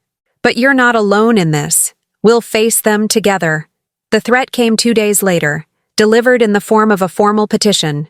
Mira was in the library, her favorite room in the entire estate, with floor-to-ceiling shelves and comfortable reading nooks, when Lady Winters found her. The older woman's expression was grim. Your Majesty, you need to see this. She handed Mira a thick document bound in official seals. Mira's heart sank as she read the title. Petition for Review of Covenant Bonding Validity. What is this? Mira asked, though she already had a terrible suspicion. Counselor Blackwood and her allies have formally petitioned for the covenant bond to be examined by a tribunal, Lady Winters explained. They're claiming that because the bonding happened so quickly after you met, it might have been influenced by external magic or coercion. That's ridiculous, Mira breathed. The covenant is ancient magic. You can't fake it or force it. You and I know that, Lady Winters said gently. But they're playing politics. If they can create enough doubt, enough questions, they can undermine your legitimacy as queen. Make it harder for you to be effective. Mira's hands tightened on the document. Can they actually do this? Force us to go through some kind of examination? Technically, yes. There are precedents in ancient law for reviewing covenant bonds if substantial evidence of tampering exists. But, Lady Winters' expression hardened, the evidence they've presented is laughably thin. They're hoping that the spectacle of a trial will be damaging enough regardless of the outcome. Where's Kaylin? In emergency meetings with his advisors. He wanted me to brief you first. Lady Winters hesitated, then added, Your Majesty, this is serious. If they proceed with the tribunal and manage to plant enough doubt, it could destabilize everything. The territories need to believe in the bond between their rulers. Without that foundation, everything falls apart. Mira finished quietly. She stood up, the petition still clutched in her hands, and made a decision. Then we don't let them create doubt, she said firmly. We face this head on. If they want a tribunal, we give them one. And we prove, beyond any shadow of doubt, that the covenant chose correctly. Lady Winters smiled, fierce and approving. Now you're thinking like a queen. Chapter 8. The tribunal was set for 1 week later, giving both sides time to prepare their cases. Mira threw herself into preparation with an intensity that worried even Kaylin. She spent hours with Elder Rhiannon, learning everything about covenant history and magic. She met with legal advisors who explained the obscure laws governing bond reviews. She practiced testimony until she could recite the story of how she and Kaylin met without hesitation or contradiction. But beneath the practical preparations, fear gnawed at her. Because what if they were right? What if there was some flaw in the bond that she couldn't see? What if destiny had made a mistake, and she really was just a desperate Omega who'd gotten impossibly lucky? On the night before the tribunal, Mira couldn't sleep. She stood on the balcony off her chambers, staring out at the estate grounds bathed in moonlight, and tried to quiet the anxious thoughts spiraling through her mind. You're afraid. She turned to find Kaylin standing in the doorway between their chambers. Since the bonding, he'd respected her space, never entering without invitation. But tonight she was grateful for his presence. Terrified, she admitted. What if they find something? What if they won't? He crossed to stand beside her, and immediately she felt calmer just from his proximity. Mira, I can feel your fear through the bond, but I can also feel your certainty underneath it. You know, in your heart, that the covenant chose correctly. You just don't trust yourself to convince others. I'm not good at performing, Mira said quietly. At being what people expect. Then don't perform. Kaylin took her hand, his thumb brushing over the covenant mark on her wrist. Just tell the truth. Tell them what you felt that day in the rain. Tell them what the bond means to you. Let them see the real you, not some polished version, but the fierce, compassionate, stubborn woman I fell in love with. Mira looked up at him, at the silver eyes that had become so familiar, and felt the bond between them pulse with warmth and certainty. I love you, she said, the words coming easier each time. Not because of destiny, because of you. Because you saw me when I was invisible. Because you gave me choices when I had none. Because you believed I could be something more than I ever imagined. And I love you, Kaylin said, pulling her close.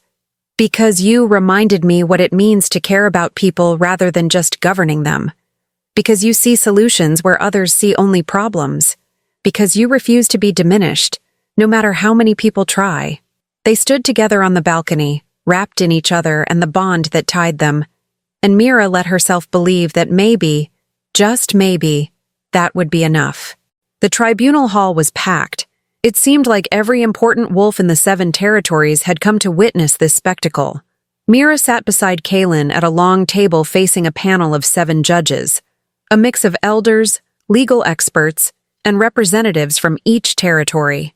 On the other side of the hall, Counselor Blackwood sat with her legal team, looking grimly satisfied. The head judge, an ancient wolf named Elder Bronson, called the proceedings to order. We are gathered to review the validity of the covenant bond between Supreme Alpha Kaylin Valdane and Queen Mira Valdane, he intoned. The petitioners claim there is evidence of magical tampering or coercion. Let us hear their case. For the next 2 hours, Mira sat through testimony that made her stomach churn. Blackwood's team presented expert witnesses who questioned whether the bond could have formed so quickly. They highlighted Mira's desperate circumstances, suggesting she might have used manipulation or outside magic to trap Kaylin. They pointed to her Omega status as evidence that the Covenant couldn't possibly have chosen her over more suitable candidates. It was character assassination disguised as legal inquiry, and Mira felt each accusation like a physical blow. Finally, Elder Bronson turned to their side of the hall. The accused may now present their defense. Kaylin started to rise, but Mira put a hand on his arm. Let me, she said quietly. She stood up, acutely aware of every eye in the hall on her, and walked to the center of the room where witnesses gave testimony. Your Honors, she began, and was relieved to hear her voice came out steady.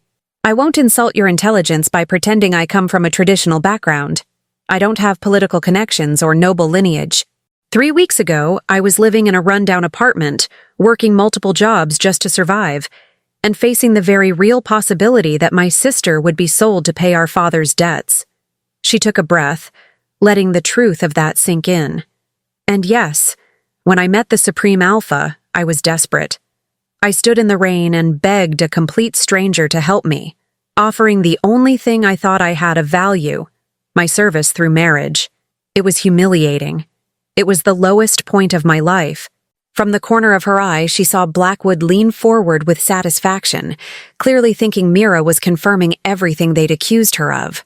But here's what the petitioners don't understand, Mira continued, her voice growing stronger. I didn't choose the Covenant. It chose me. And Kaylin didn't accept my desperate offer because he was coerced or manipulated. He accepted. Because the moment our eyes met, the ancient magic that has guided the Supreme Alpha bloodline for millennia recognized something that neither of us could have planned or faked.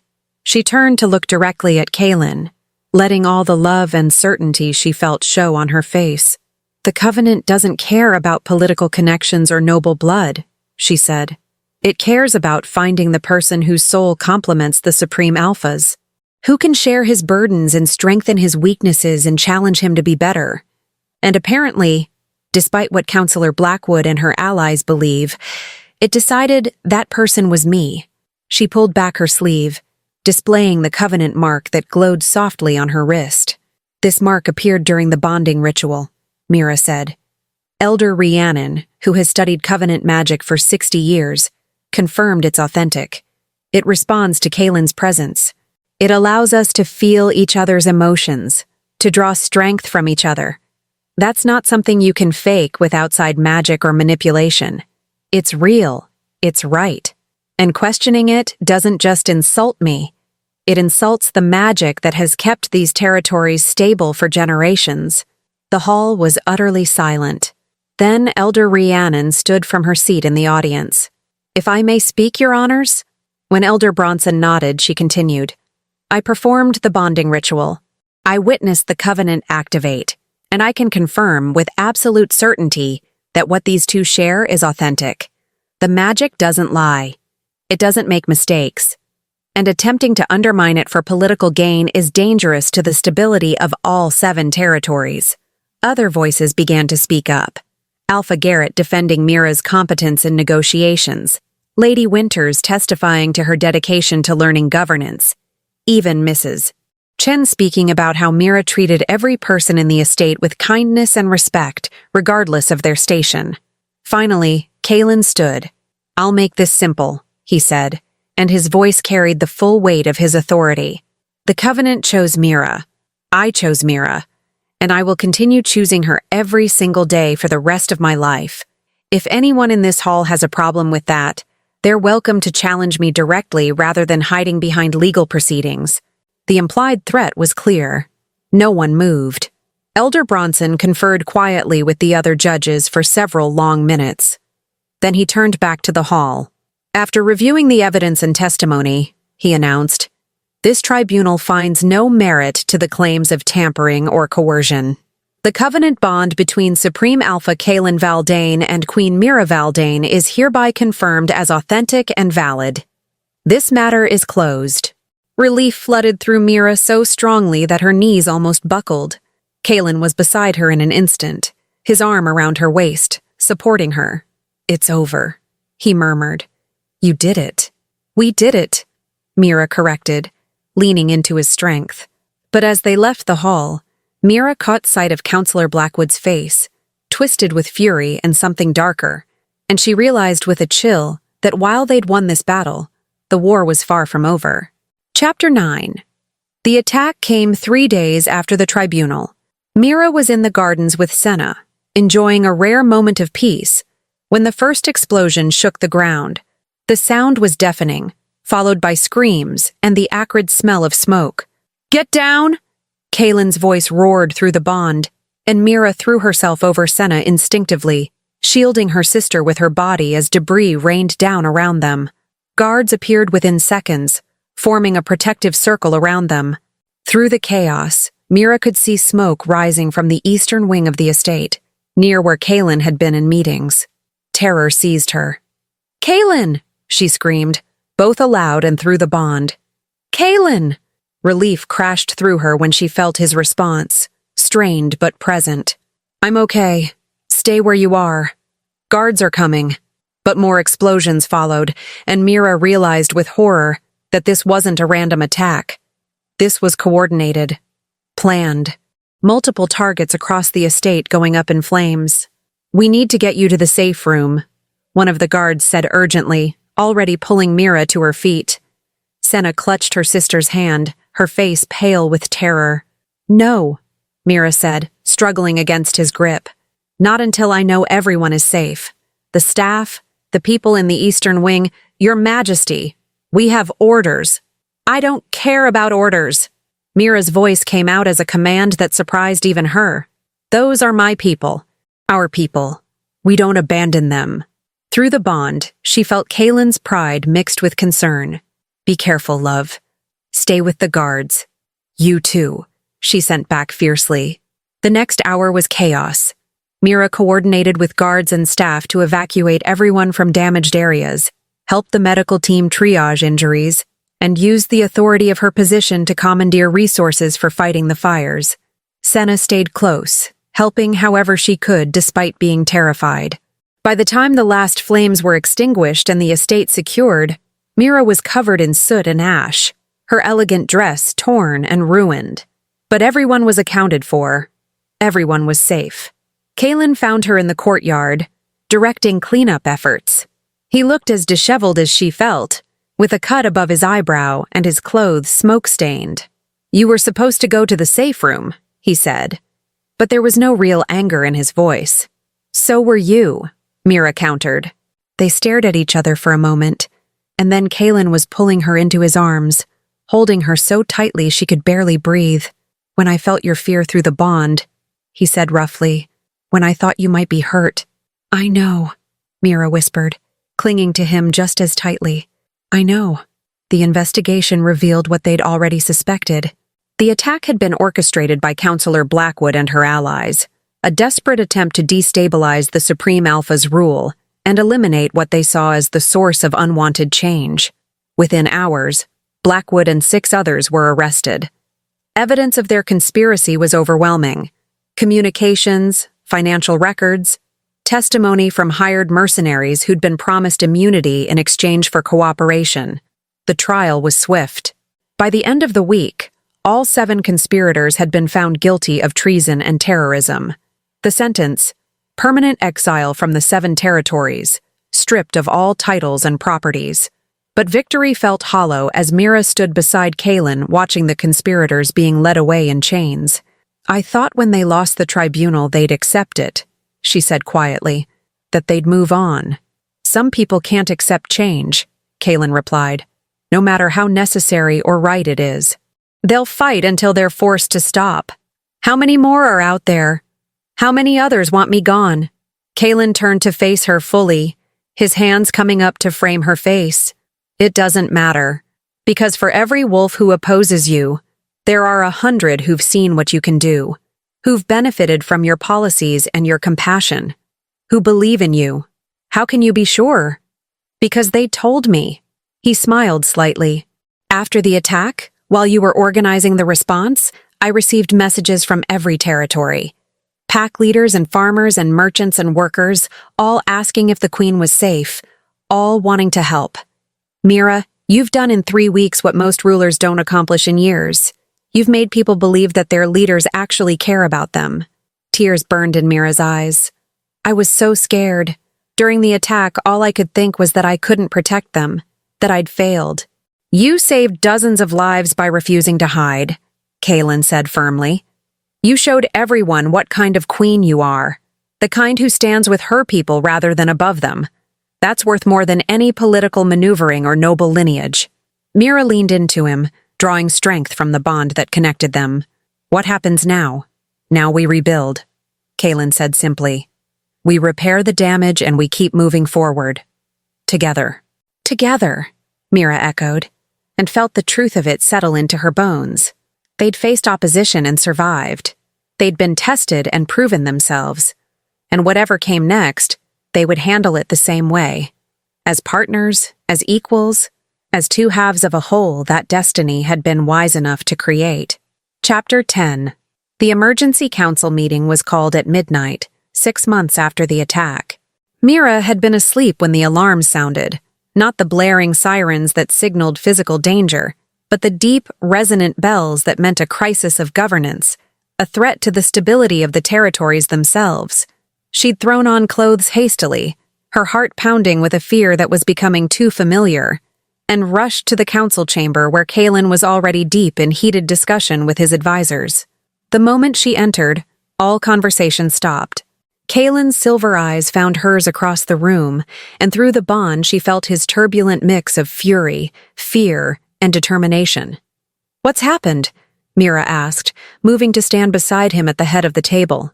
"Rebellion," Kaylin said, the single word dropping like a stone into water. "The Northern Territory. 3 packs have declared they're seceding from the 7 territories, refusing to recognize our authority." Mira felt the blood drain from her face. Secession meant civil war. It meant wolves killing wolves, territories torn apart, everything they'd built crumbling into chaos. "Why?"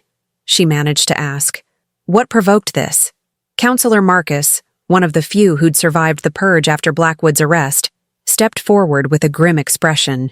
"They're claiming that the Supreme Alpha has been compromised by his Omega Queen, that you've made him weak, distracted him from proper governance with your—" He hesitated, clearly uncomfortable.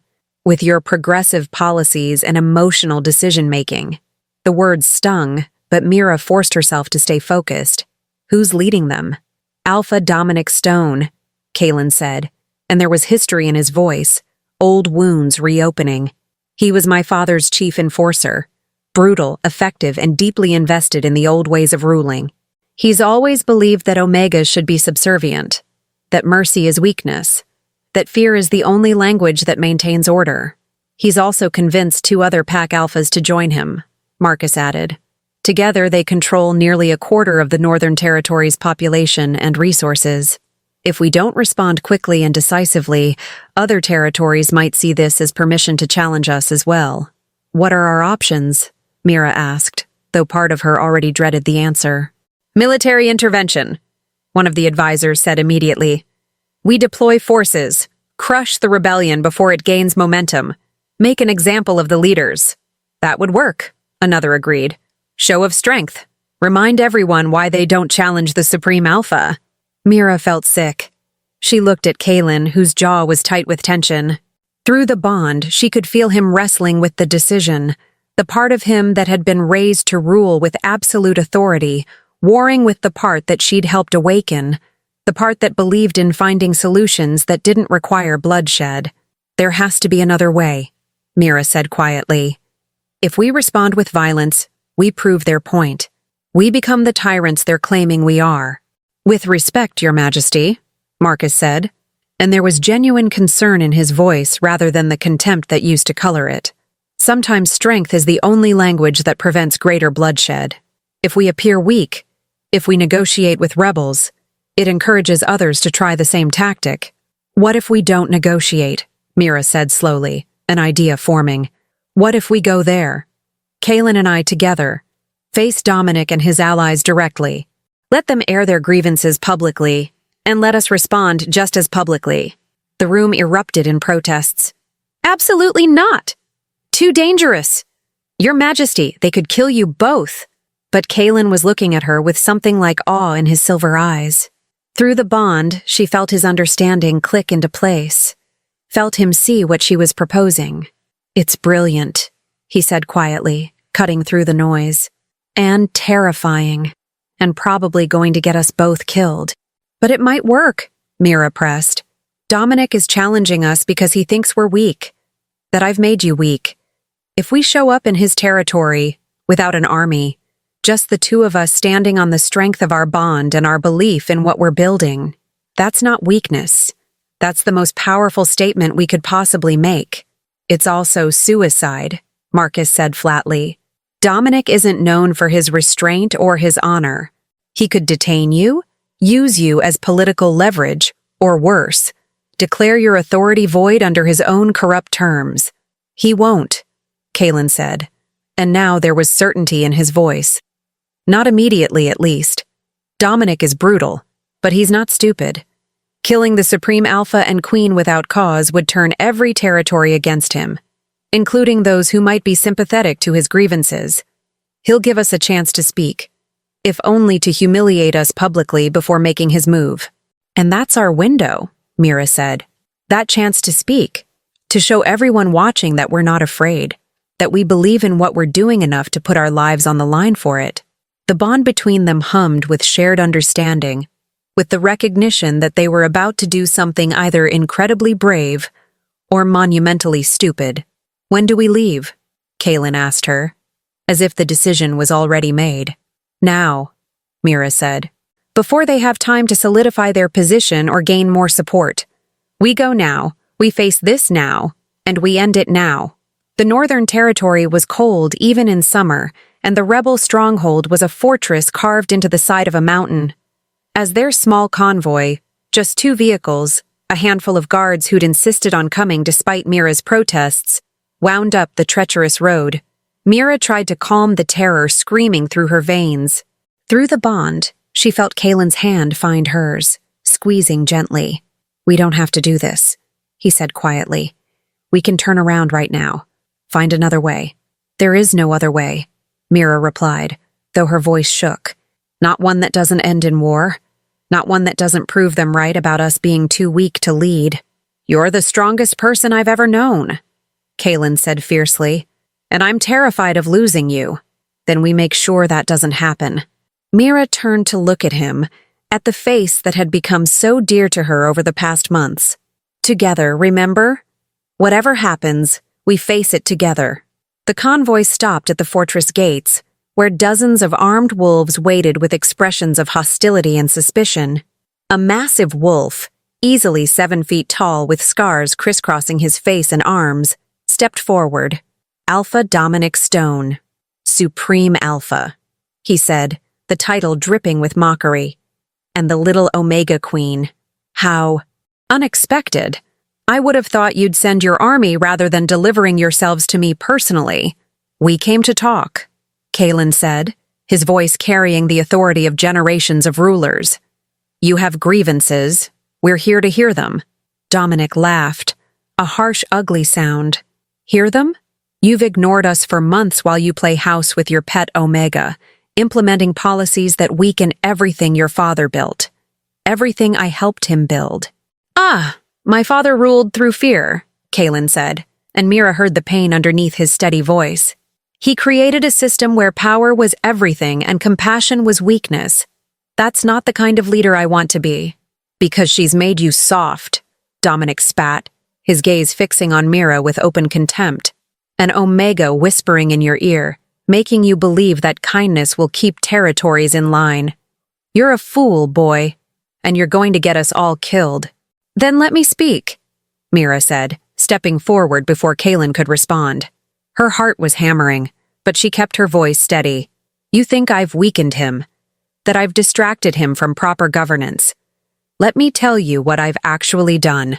She could feel Kalen's surprise and support through the bond, could feel him ready to intervene if needed, but also willing to let her fight this battle. In 6 months, Mira continued, addressing not just Dominic but all the wolves gathered around them. We've resolved the Eastern Province mining dispute without bloodshed. We've established agricultural support systems that have increased food production by 30%. We've created educational programs that are giving children, Omega children especially, opportunities they've never had before. Weak policies for weak wolves, Dominic interrupted. What happens when real threats emerge? When territories need strength, not compassion. Strength isn't just military might, Mira shot back. It's also the loyalty you build, the trust you earn. When the estate was attacked 6 months ago, do you know what happened? Common wolves from every territory sent messages asking how they could help, offered their resources, their labor, their support, not because they feared us, but because they believed in what we were building. She took a step closer to Dominic, ignoring the guards who tensed at her movement. You talk about weakness, she said, her voice dropping lower but somehow carrying even more power. But you're the one who's afraid. Afraid that if wolves are given choices instead of orders, they'll choose something other than submission. Afraid that if Omegas are treated as equals, you'll lose the power that comes from keeping us beneath you. Afraid that the world is changing and you'll be left behind. Dominic's face was flushed with rage. You dare. I dare, Mira said, because I spent my entire life being told I was worthless, being dismissed and overlooked and used, and I refuse to be silent anymore.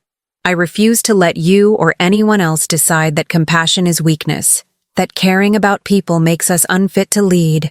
She could feel the crowd shifting, murmurs rippling through the assembled wolves. Not all of them looked convinced, but some, especially the younger ones, the Omegas standing near the back, were listening with expressions of hope.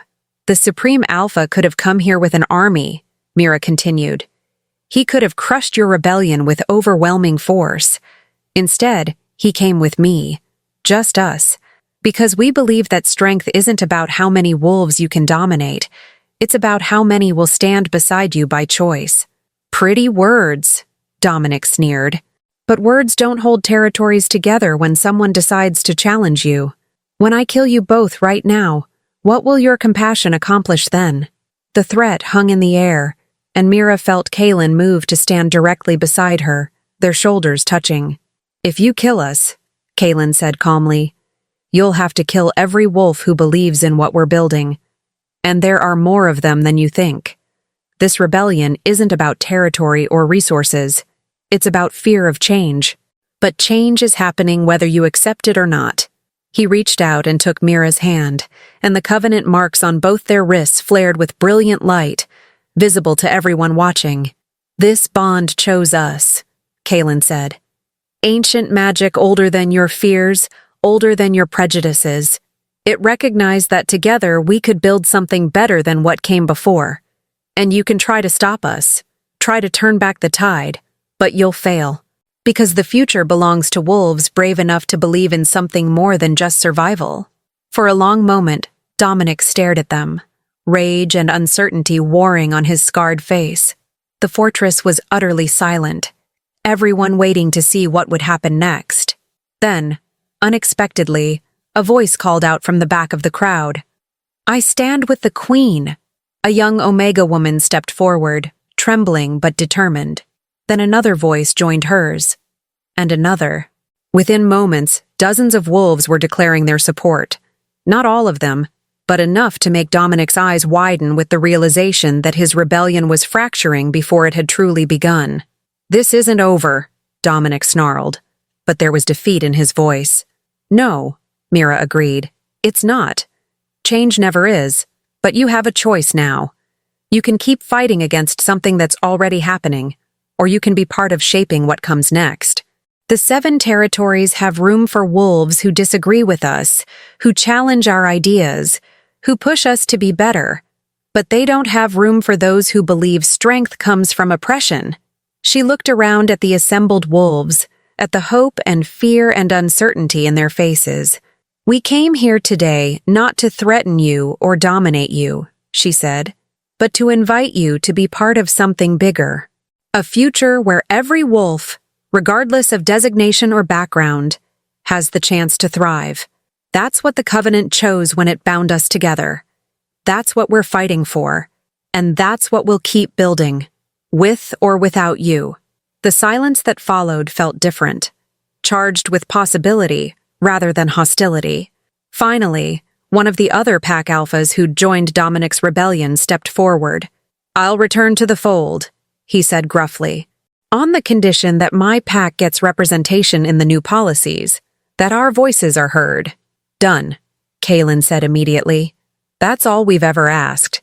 Participation, not blind obedience." One by one, wolves began to break away from Dominic's formation, declaring their renewed loyalty to the Supreme Alpha and Queen. By the time the sun set over the mountain fortress, Dominic stood alone with only a handful of his most loyal followers, his rebellion dissolved before it had truly begun. "You can stay and make peace," Mira said to him quietly. "Or you can leave the territories and find somewhere that still believes in the old ways. But you can't have both."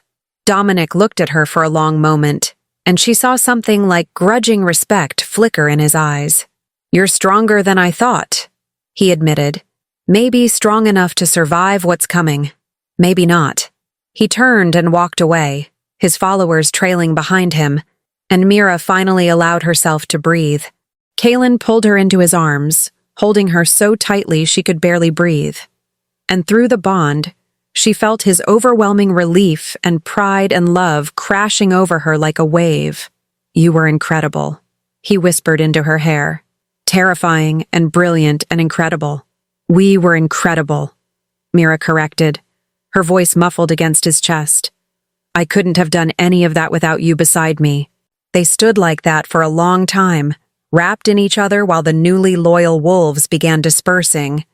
The crisis averted not through violence, but through the courage to be vulnerable, to be honest, to believe that connection was stronger than domination. And as they finally climbed back into the convoy to return home, Mira realized that this moment of standing together against impossible odds and emerging victorious was what the Covenant had seen when it chose them. Not perfection, not flawless leadership, but the unwavering belief that together they could face anything. Epilogue. 3 years later, the Harvest Festival had become Queen Mira's favorite tradition. She stood on the newly rebuilt balcony of the Eastern Wing, the section that had been destroyed in Blackwood's attack, and now stood stronger and more beautiful than before, and watched the celebration unfolding in the gardens below. Hundreds of wolves from every territory had come, not out of obligation but genuine desire to be part of something joyful. Music floated up from below, along with laughter and the sound of children playing. So many children now, running freely through gardens that used to be restricted to nobility, playing together without regard for designation or pack affiliation. Mama! Mira turned to find her daughter toddling toward her with the determined, slightly unsteady gait of a child just past her first birthday. Little Elena had her father's silver eyes and her mother's stubborn determination, and Mira's heart swelled with love every time she looked at her. "Hello, my darling," Mira said, scooping Elena up and pressing kisses to her chubby cheeks. "Did you escape from Papa again?" "I've learned she's remarkably good at that," Kaylin said, appearing in the doorway with an amused expression. "She inherited your talent for doing exactly what she wants, regardless of what anyone else plans." "I have no idea what you mean," Mira said innocently, making Elena giggle.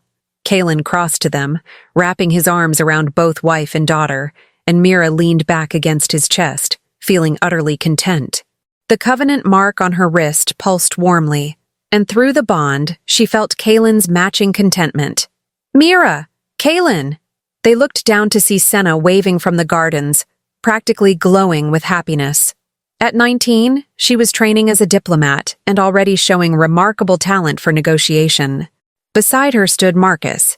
Yes, that Marcus, formerly skeptical counselor, now her suitor, and completely smitten with the fierce young woman who'd inherited her sister's refusal to back down.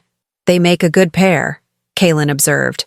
"They do," Mira agreed, "though I give him another month before she completely reforms him."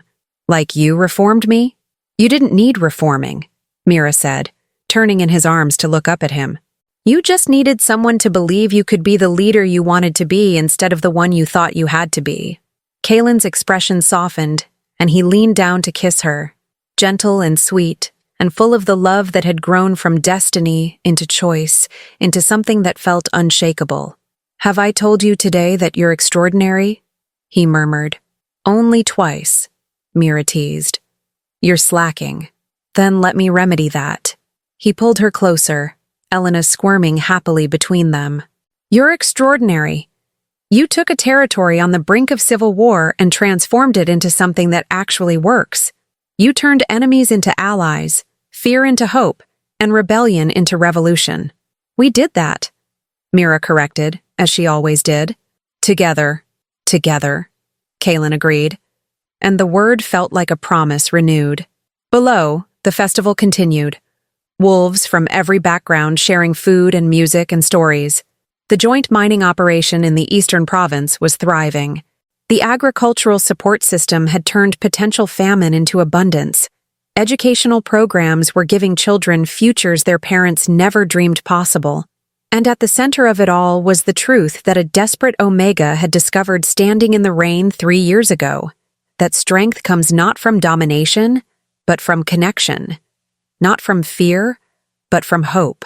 Not from standing alone, but from standing together with someone who believes in you as much as you believe in them. "What are you thinking about?" Kaylin asked softly. Mira smiled, holding their daughter close and feeling the bond that tied her to this remarkable man pulse with warmth.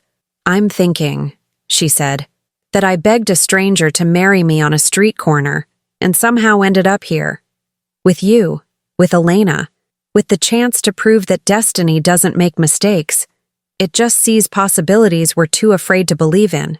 She looked out at the celebration, at Senna laughing with Marcus, at children playing freely, at wolves from different packs sharing meals like family. "I'm thinking that I'm the luckiest person in all 7 territories," she continued. "Not because I became queen, but because I found someone who saw me when I was invisible, who gave me choices when I had none, who believed I could be extraordinary when I barely believed I could survive." Kaylin's arms tightened around her. "You always were extraordinary. I just gave you the space to see it. Then let's keep giving that space to everyone," Mira said, feeling the weight and wonder of their responsibility. "Let's keep building a world where desperate Omegas standing in the rain have other options, where strength and compassion aren't opposites, where destiny chooses people not based on bloodlines or designations, but on the content of their hearts." "Deal," Kaylin said, and kissed her again while their daughter giggled and the celebration continued below and the future stretched out before them, Uncertain, challenging, and absolutely worth fighting for. Together. Always. Together. The end. If you made it all the way to the end of Mira and Kaylin's story, write "Destiny chose me" in the comments below. I want to know who stayed with us through this entire journey.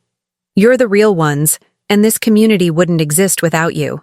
Seeing your comments makes my day and reminds me why I love creating these stories. Every single one of you who takes the time to write something, share your thoughts, or just say hello, you matter. You're not just viewers. You're part of this family we're building together, one story at a time. So tell me, which moment made your heart race? When did you fall in love with this couple? What do you want to see in the next story? Don't forget to subscribe and activate the bell so you never miss when we release new episodes.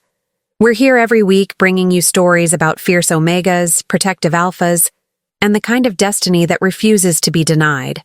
I'm Maggie Reed, and I'll see you in the next story. Until then, remember, you are worthy of the kind of love that sees you, chooses you, and never lets you go.